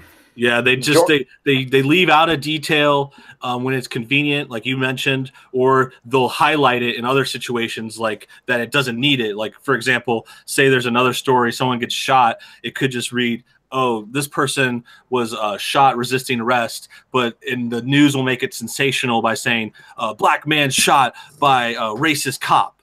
And it's just like there's two sides of that. It's just total race baiting. It's just, well, I mean, it's for clicks though, isn't it? It's for views. Let's be fair. It's basically they're naming their articles after, like we would name a YouTube video. Right. You know what I mean? Yeah. But if it's a white cop, it will say white cop. If it's not a white cop, it will just say cop. If the right wing sensationalizes things and the left they employ outrage tactics, you know what I mean? It's outrage culture. And the one I think of that's the most like when Sean reminded me of saying that, because we're talking about the labels they put in colors, is the Young Turks. The Young Turks is the worst about that stuff. Constantly race. They say that they're like a news source, but they just get all their stuff from like CNN. Like, bro, like get your own facts. Exactly. You can't claim to be alt media, and you can't call yourself alt media and then tea leaf the news from elsewhere. Like, get some journalists on the ground. Then I went through I can do that. Even BuzzFeed has reporters. Yeah, I went through a video that my last video on my channel is about this guy Francis Maxwell, who's a Scot that does like Young Turks Facebook videos. And it's 3 minutes, and like the comedy of errors in that video is like astounding. Every single case he prevented, he got key facts wrong in. Like every single one. Even if he just mentioned it like as a throwaway line, it was completely like factually wrong. I'm like, these guys are like it has to be intentional. Yeah. Yeah, and they make up statistics, especially the Franny, whatever she calls herself. Oh my gosh, one of the worst. Francesca Ramsey. Oh God. Yeah, the Dakota favorite. Yeah, I know. Well, it's the thing. Okay, So let me actually get your opinion on this story, because I'm glad you brought up Franny, because I was like questioning whether or not to cover her new series on Decoded. Like, you know, everyone did the Francesca Ramsey videos last year before, and she moved it. Like at first it was on MTV News channel on YouTube, and then they tried to put it on MTV channel, and it did just as bad. And then I don't know if you guys followed, but now she's on Facebook, and it's like just on Facebook. What? And yeah, there's new episodes. There's 3 new episodes. I only watched and reviewed the first one, and I was kind of just like trying it out because I was like, yeah, this is a dead topic. Everyone's talked about her to death, but at the same time, she's still making videos. She's still doing the same dumb shit. So I think there's some merit to still trying to cover it if people are interested. But let me put that out to you guys. What do you guys think? Have you heard about her new stuff? Any thoughts? I remember. Nah, I haven't heard about her new stuff, but expose her, bro. She needs to be stopped, bro. Like, she's horrible. Yeah, I hear that. Drunkle. I mean, if the video, if the content's out there, then, why the hell not? Like, you can pretty much mock anything on YouTube, to be honest. I've been thinking of just mocking my own videos. Yeah. There's a lot to mock there. Thank you very much. What Bear, have you seen the new Franny stuff? Do you follow that? I haven't. I can't do it, dude. I look at her, I look at the horse, and she stood there smiling. And I'm just sat here thinking, I've got a saddle in my house. If I go to America, will I be able to ride her into battle? Who knows? Do you think that Franny looks like a horse? Yeah, dude, she looks like a donkey. Okay, yeah, I thought that too. And actually, there's one of my videos. If you look at my Francesca Ramsey playlist, I think there's one in the middle there where I instead of using a picture of Franny, I just used a picture of a horse. And that was like my thumbnail. But yeah, I thought that before. But then the other thing I was thinking that you might be mentioning is, I don't know if you guys remember the set, but in the background on all her videos, she has this like golden like horse thing. I guess it might be a deer though, because I think it has like antlers. But at the beginning of her videos, she's always like, "Hi, friends." Like, what friends do you have? like it's just crazy. Kid's a savage. It's so savage. You're killing her. You're killing her. I love it. I really wonder how her white husband feels about all of this. Exactly. Just beta die like. Some of the podcasts, man, they're really awkward. Like, he definitely acts like a beta in their podcast. Like, she just totally dominates and runs the conversation. But maybe it's because she's more of an entertainer too. But regardless, let me just throw out a couple of the topics that they covered, and we'll just do some quick thoughts. So the first one was MTV Decoded came back. I did a video about it. It was basically her defending Ebonics. But she framed it up as she just kind of like went over this one word, which was axe. She's like axe versus ask. And she just went on and on about how she's trying to say axe has this like historical context. And it's actually it's not slang. It's not bad English, which is what I think most people would say. Oh, you're like, it's just an accent maybe, or a dialect. But she was the worst part is, and I said in my video, I don't hate anyone that says axe. I'm not like trying to say they're the worst, but I think we can all agree it's like, it's broken English. It's not like proper like speaking. I'm not saying that like they're terrible people, but the funny part is that Franny wants to go to the next step. She's not just saying axe is okay, which I can walk up to her with, but she wants to say, oh, it has historical reference and it's actually rooted in old 16th century English. And if you look at Chaucer, I'm not even joking, I'm serious. She's like, if you look at Chaucer and if you reference, he uses the word axe in the Cadbury Tales about 5 or 6 times. And I'm just like, wait a second. I think you mean the Canterbury Tales, because, and I swear to God, she said Cadbury Tales in her video. Oh my God, that sounds delicious, though. Yeah. Have you ever read the Canterbury Tales, though, mate? The language in that is backwards, man. You can't say, cultural heritage. The word accent, mate. It's all fucking nonsense. What are you on about? Yeah, Brooks, are you aware of the BBC's? Are you aware of the BBC website's option to change the language used to suit minorities? Oh, that has to be no, I so haven't heard that. amazing. If you go onto the BBC website, you can change the language used in text form to pigeon speak. Now, what is that? Drunken uncle, please, for the sake of the Americans, can you just imitate pigeon speak for us, please? I don't think I can convincingly, mate. Fuck! You want me to bloody do it? I really do. Oh, hear me now, brethren. The white man come to the store and oh my God, there's no way that concession won't be considered more racist than just not doing it. It's so hard to read. Is it like it sounds like it's is it like a Ebonics or something like that? Like a Mate, I think so, but I'll get it up for you now. Hold on, BBC pigeon. Oh my. Dude, that sounds like the same kind of story though, because amazing. That's what Franny was going for too. She's trying to like basically. Yeah. Oh, here's the other thing. Let me read one news story in pigeon for you. Okay. British Airways, you push we to the wall, Ghana Minister. Aviation Minister Don Vex for British Airways say them get bed bug for plane and over demo services to Ghanaians. Bed bug on BA flight, Ghana Aviation Minister Dave Vex. Uber wars, Ghana Transport Union want taxi color for Uber. As the media encounters solely questions, then top 3 sharp brain questions. Dang, so, oh my! It's Ali G.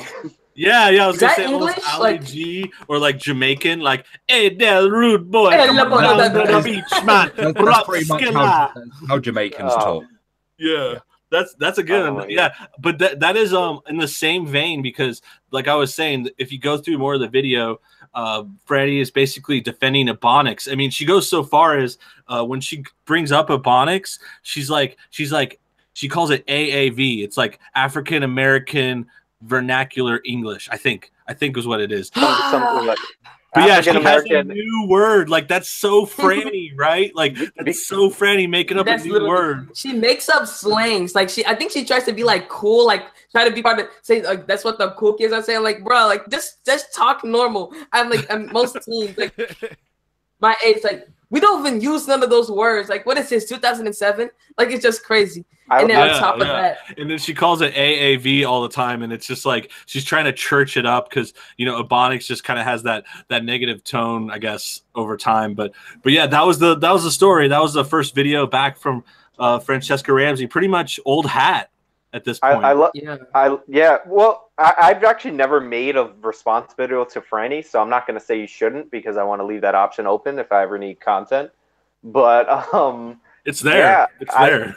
Yeah. Do it. But Facebook content on its own is like it's made for stupid people. Like they have the bars that tell you like they're all short and they're all like, dumbed down messages. But if you're too dumb for that, they'll put the actual message in the bars above the screen. Like, I know. Yeah, I've seen a lot of people do that with the words, and then my mom gets all her news from Facebook. It's sad. Oh, sorry for interrupting. My bad. Oh, you're good. You're good. Yeah. So that's the thing. Yeah, there's a lot of people getting news on Facebook. Another one to bring back again was the Young Turks. They're like trying harder to do more Facebook stuff, and that's a lot like you were saying again, Sean, where I remember they'll have like those Francis videos. I think you sent me one of the Francis videos too. Yeah. And they'll always have words on the top, and then all the other people on there have them, like that Cranston girl has the videos, and it just like blatantly puts the message on there. I sent you that Francis video because I had just made a Francis video, and then this guy put out a spoken word video on white privilege. And I'm like, I can't double up. I'm like, Brooks, take this one. Yeah, I know. That one's still on the back burner too. Like, I definitely want to go back to there. I think the last time I did one was again, it was a Young Turks. It was the Cranston girl. I forget what her first name is. I've talked about her, Hannah Cranston. Yeah, she's pretty cute. She's the blonde on there, but she's just like dense, like just totally. Her points are basically she's always like the feminist, really hardcore, like everything blamed on men. I forget what the video that I did about her was. I think it was something to do with blaming white men like usual. But anyway, yeah, Facebook is perfect though. Now that you say this, and we're getting a perspective on it, it makes sense that Decoded moved there. You know, like they are like video for the lowest common denominator, and YouTube seems to be on a higher level, at least in some parts. You know, it could be. It could be, yeah, and it could be just worse and dumber. And there's plenty of cat videos, Spider-Man Elsa videos, unboxing. People still watch cat videos? Low-key? People actually still watch?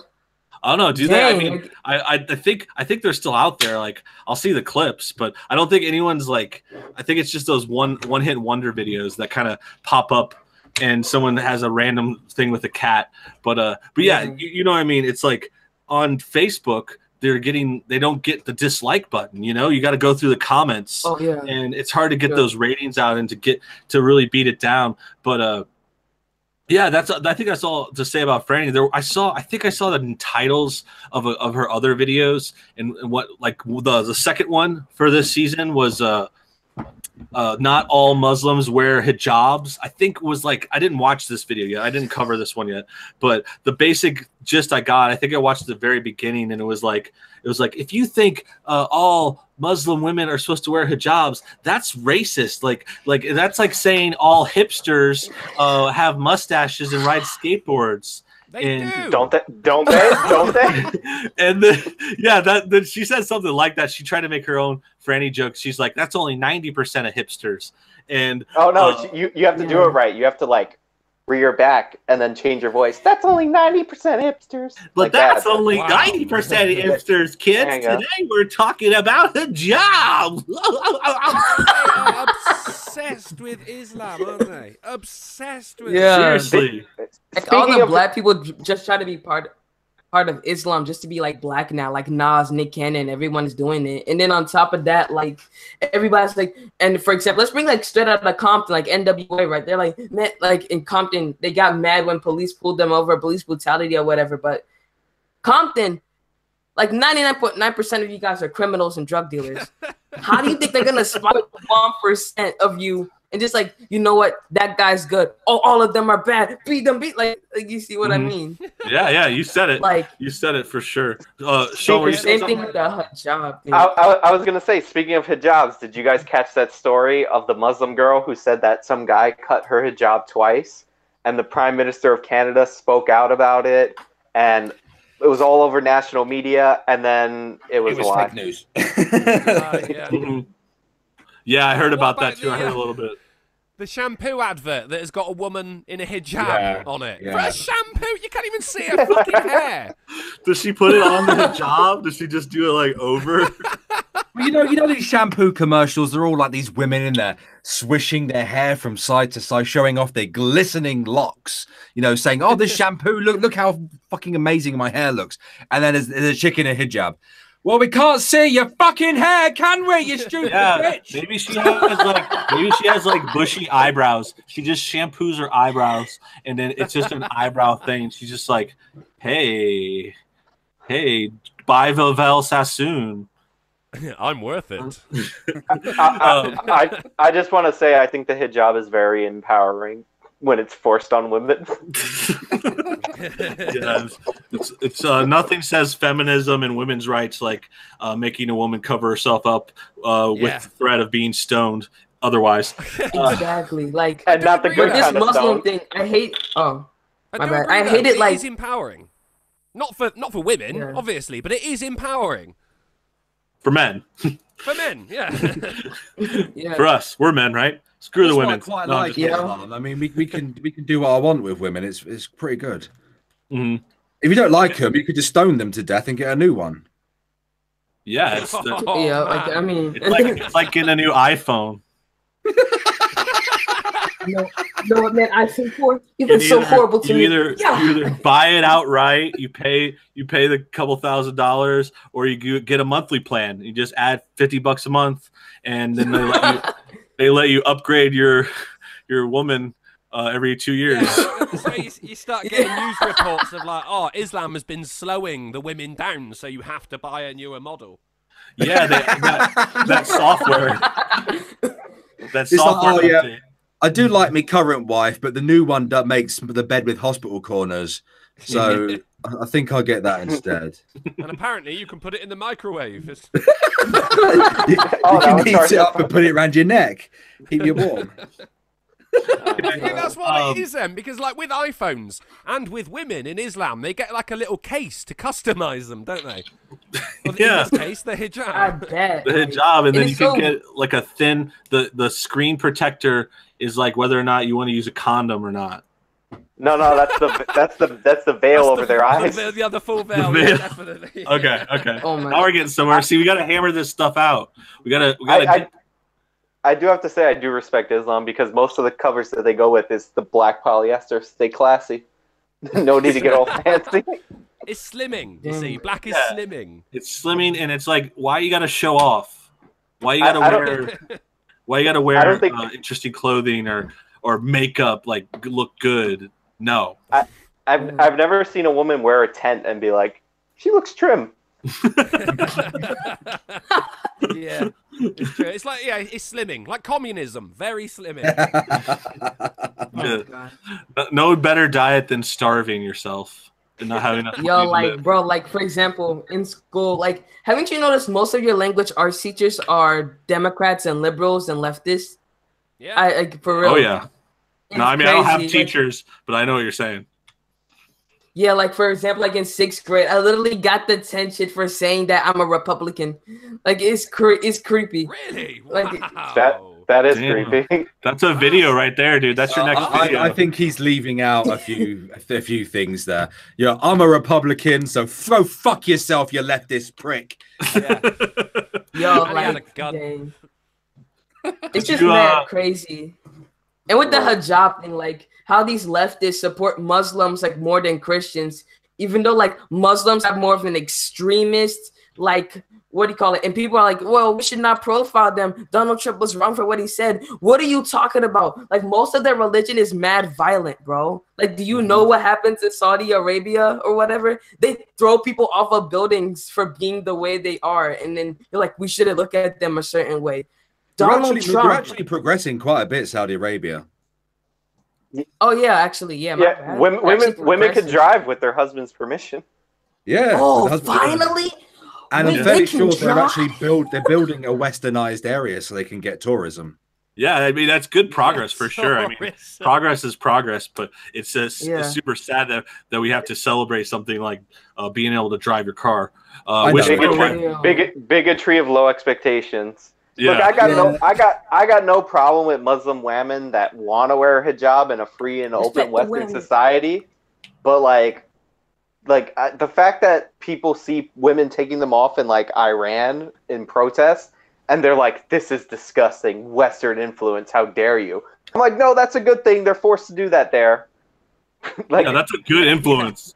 That's a good influence, and I think the other side, the stuff we're talking about, Young mentioned, the people overly supporting Muslims, and this goes back to where it came up. MTV Decoded. Why are they making these videos, like these pro-Islam videos? I'm not saying you can't do it, but it's just like telling. It's like they're not making a video about the plight of Christians or even Jews. I mean, I could see them more likely to make some kind of like pro-Jewish kind of video, but in this situation, it's like this isn't the first time Decoded has like covered Muslim stuff either. I'm pretty sure there's like Islamophobia video. There's like all kinds of stuff kind of like defending that thing. And where I think this ties back into something we talked about earlier in the stream is the cultural Marxism stuff and the ideas of this like push for multiculturalism and like diversity is our strength, these kind of sentiments and these memes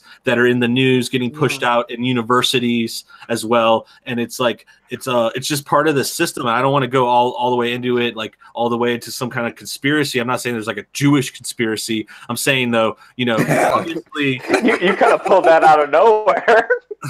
Yeah, no, I know, but I'm telling you, if the stuff I said before is like a dog whistle for some of these people, they call it a dog whistle because they're saying that. But what I'm saying is that these are true things. I mean, we're talking about there's Muslim problems in Europe and countries that are getting these huge influxes of refugees. I think we have a couple of people from Europe right now. Can you attest to that? I think you guys might have seen some of that in the news and stuff as well. Yeah. You only got Like, to I mean, leave it's the house mad. to see it, man. Say again? Yeah, like, it's just... Drunkle, Drunkle, go. It's right. I mean, it's not even a case of on the news or anything. If you live in a big city, I mean, it is everywhere. I never really noticed it when I was a kid, but I mean, I'm telling you, there's a lot more mosques than there used to be. I'm telling you. Yeah. And of course, I mean, they do tend to have their own kind of separate areas of the city as well. So it'd be like heavily Islamic area, I suppose. So they do live in these communities, and there are places in Britain, I think, like Wolverhampton, where there's just these big estates where everyone's a Muslim, and some people don't even bother to learn English. In fact, some people who are there actually think that Great Britain is an Islamic country. Yes, well, I was about to say, dude, that's how bad we have it here in England. There are some areas that are so backwards that they think that Great Britain is a Muslim country. Yeah, that's crazy. Wow, that's sad. That's crazy. Then, I mean, that's what it's like here, though, because, I mean, everyone is always going, oh, no, fucking, let all the immigrants in, let all the immigrants in. And, yeah, obviously, an economy needs immigration. That's fine. But, I mean, we shouldn't have open borders. And the same people who are saying everyone is welcome here says Trump isn't welcome here. It's not making Exactly. Like, for real. And then, like, everybody was getting mad at Donald Trump for whatever, not letting Muslims in or whatever, the Muslim ban. Whoa, look at all the attacks that happened to France. I thought they were the good Samaritans and they were being, what do you call it, the good people. Now there's attacks. Now everybody can't even look up and just be safe anymore over it's there. Scary, and that's the thing I was gonna say. You guys were. I like hearing your examples. You're talking about Drunkle, and on face value, it's like, okay, that's not a bad thing. We're not trying to say immigration is bad or some kind of group coming in to a new place. That's not inherently bad. But we are talking about a certain group, and we're talking about the Muslims, and they're not. And it's not all Muslims. Obviously, I shouldn't have to say that. But hashtag not all Muslims. Hashtag not all Muslims. No, I say shut the borders. I'm a nationalist. No one's allowed in. Yeah. You have the right to say that. I think that's totally fair. You've seen stuff going on firsthand. But what I'm getting at is that, you know, there are problems here, and there are a lot of issues, violence, attacks, differences in culture that are causing friction. And I'm just sugarcoating it here. We could go further about how this situation is bad, but that just brings us back to, okay, we're talking the premise and the idea, like MTV Decoded is trying to defend the Muslims, the media has got them defending them, and there's just like, it's just like you're not going to hear people talk about it openly, like the stuff we're saying here, without being called racist. Like if we were at a university right now, exactly, or at a school, we can get kicked out. Like, you know, I think the difference about that, me and Drunkle might get a knock at the door tomorrow from the police. Yeah, you can get arrested for it here. Yeah, but I think the difference is with especially in the UK and places in Europe, is that in America, when we have immigrants come to this country, usually the parents don't know English and like the children learn English, and like that's how it works. In a lot of these Islamic neighborhoods, it's the men who know English because they have to go work out in the world and, like, you know, the Western economy, but like the women don't ever learn English, so they never learn that they're in a different place. And like that doesn't happen. Like that doesn't happen here. There's Muslims in my neighborhood. Like when I'm allowed to like interact with a woman when her guardian's present, she speaks English. Like yeah, it's a different situation too. It's like you're talking about, so mention immigration, and there's positive sides there, but I think there needs to be like assimilation. You know, you don't have to like throw away all of your culture or your identity or, you know, your background, but you have to learn the language. There's basic things like learning the language, accepting local laws, you know, mixing into the community as well. Because another thing you guys were mentioning about UK and you're part of Europe, it's that, you know, these neighborhoods are coming in and setting up separate neighborhoods. They're not like trying to be a part of, say, London or England or whatever area they're in. They're trying to make their own area. They're trying to make their own London. Right.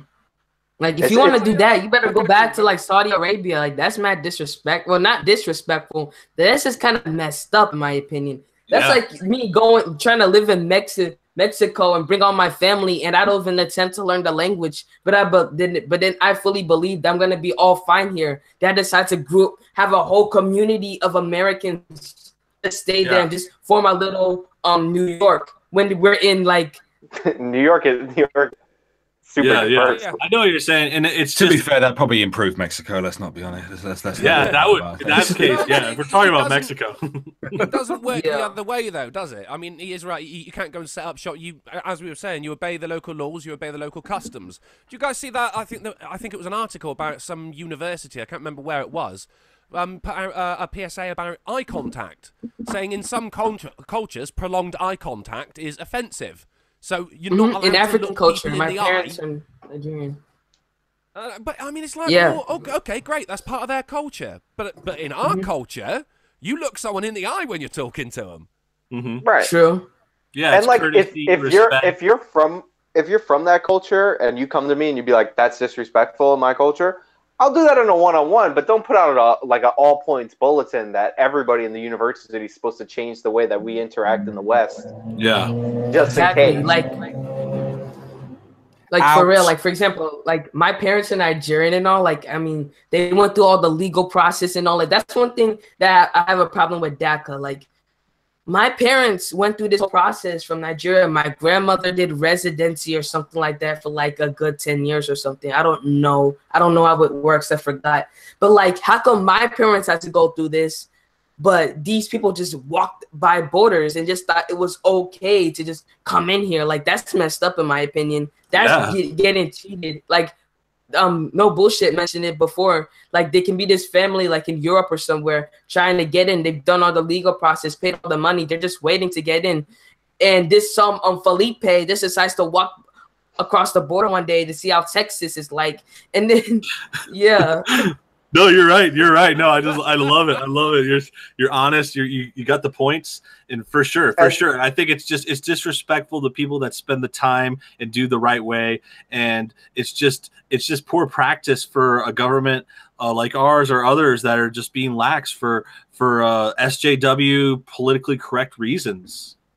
Right. Yeah. And by the way, like I would let in more Nigerians. Nigerians per capita most educated population in the United States.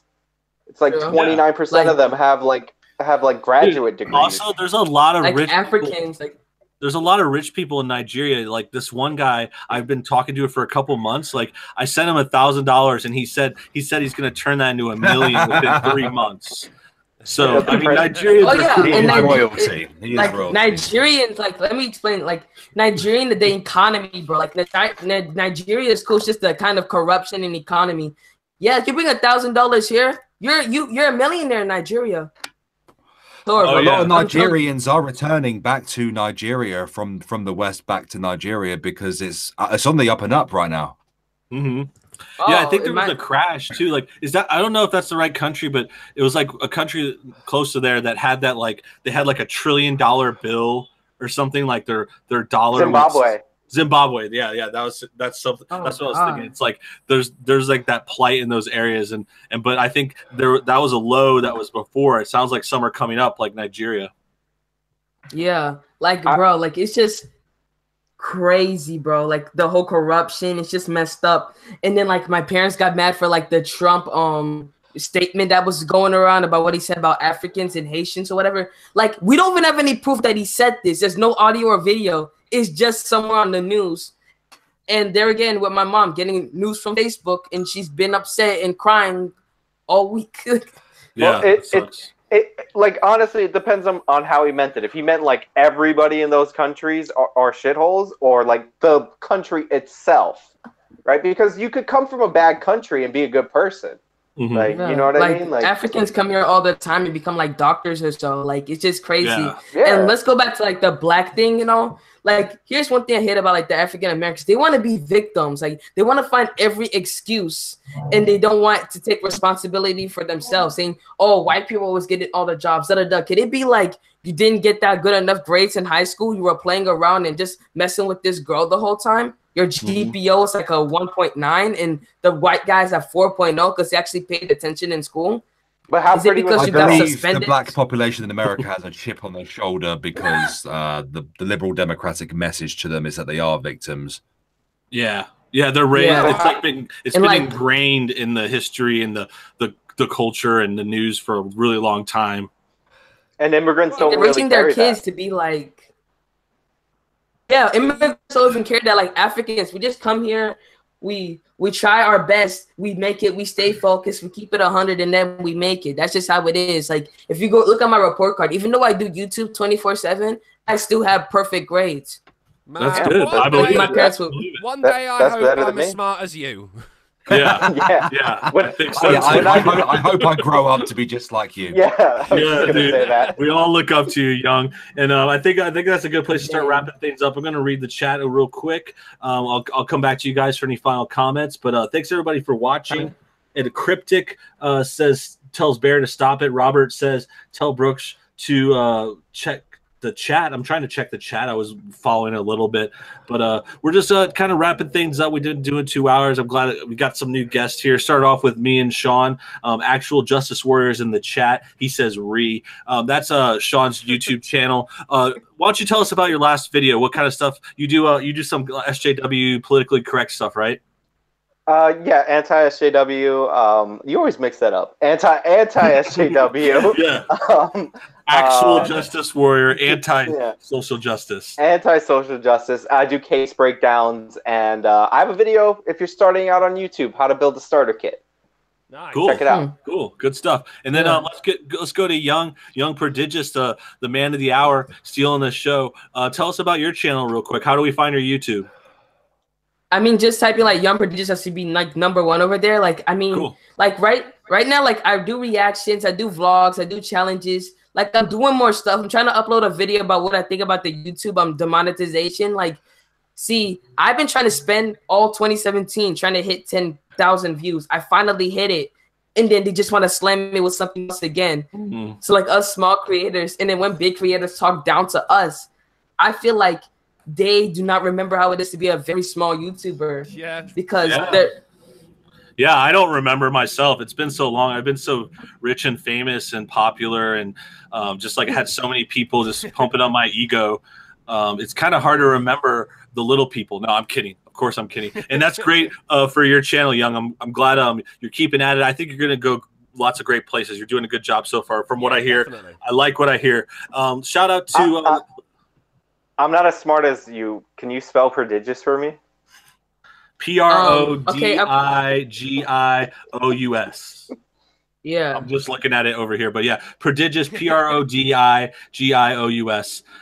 Young Prod. We'll put the link in the description below and all that stuff. I'll get all you guys linked and everything. But yeah, let's wrap things up. So jump over to Drunkle. Thanks for coming in. Yeah, nice one, man. Thanks for having me. Yeah, of course. And what's your most recent video? Oh, Queer Kid stuff. It's back, man. Season 3 is back. I've been waiting for months, mate. As soon as that bear came on the screen, I'm like, where the hell have you been? Queer Kid stuff. If we all get together, we can save Teddy. All right, I didn't even know they were back. That's good. See, it's good we all are covering these different series, and we can get caught up on our social justice peeps. Queer Kid stuff. For real, God. like no Good bullshit. stuff. Like I would love to like contact you soon. Like we can like do you have like an iPhone? Like I would like to FaceTime you, like no homo, like low key. So, like I would like to FaceTime you and everything, like so we can talk about like business inquiries, because I really want to be on the next episode. Yeah, you got questions? We'll talk. Just I think you messaged me on Twitter already. We'll do a message and an email, and we'll talk about a video or something. No worries, man. No worries. Yeah, I'm glad you asked. Lastly, Irate Bear, my old homie, back on the show. How you doing, man? Thanks for coming on. Thank you very much for the invitation, mate. I've had fun. Of course. And do you have a recent video you want to talk about? What kind of topics have you guys been going on? Well, other than Ghost Poo, I released 2 videos criticizing Sargon and his liberalist movement, as well as criticizing the detractors of the movement. Despite my fairness, the comment section has gone to shit. Yeah, to be expected. But yes. Or no, I didn't notice. But I know a lot of these videos and the Sargonites and the liberalists are out in numbers. I've been getting disliked on my video about the topic too. So it's a pretty heated debate out there right now. Yeah, it is, and I ended up actually having a debate with Magog in a private hangout over the whole topic. It wasn't heated or anything, it was a very good discussion. I know what Sargon what I need to do. Well, I have an opinion on that anyway, and I did put that in my video. In terms of new content, I'm probably going to do a comedy skit type video tomorrow. There was I don't know if any of you watched Philip DeFranco. There was a chick who got brave enough just because she was in the South to drop the N-bomb repeatedly in a video, and then when she got shit for it, she did it again. So double down. Yeah. Was it this little girl? Wasn't she like Wolf Vicky's like little sister? I've seen her on Instagram. Like she cannot sing, by the way. Oh my god. Like she's some college chick. She's been kicked out of the college. I just kind of want to rip into her because she was stupid enough to double down and do it again. Put it on the internet. So I just kind of want to rip into her a bit. To be honest, good. Yeah, that's brazen of her. And thanks for covering it. Good stuff all around. Good show. Thanks again to the chat, Robert, Cryptic, all the people joining in. Real came by earlier. We had a couple other guests. I think Tom tried to scoot in, but his computer might not have been working. But yeah, thanks everybody for joining the show. We're going to try to do a regular thing, so I'll make sure to get in touch with all you guys. Everyone wants to come back, you're all welcome, probably next Friday. So thanks everybody for tuning in. This is the return of the Brooks Show. We'll try to have more planned. We'll try to get some more hype on it next week. This is just a soft reboot of the channel, and we'll be back soon. Thanks again for tuning in, guys. All right, man.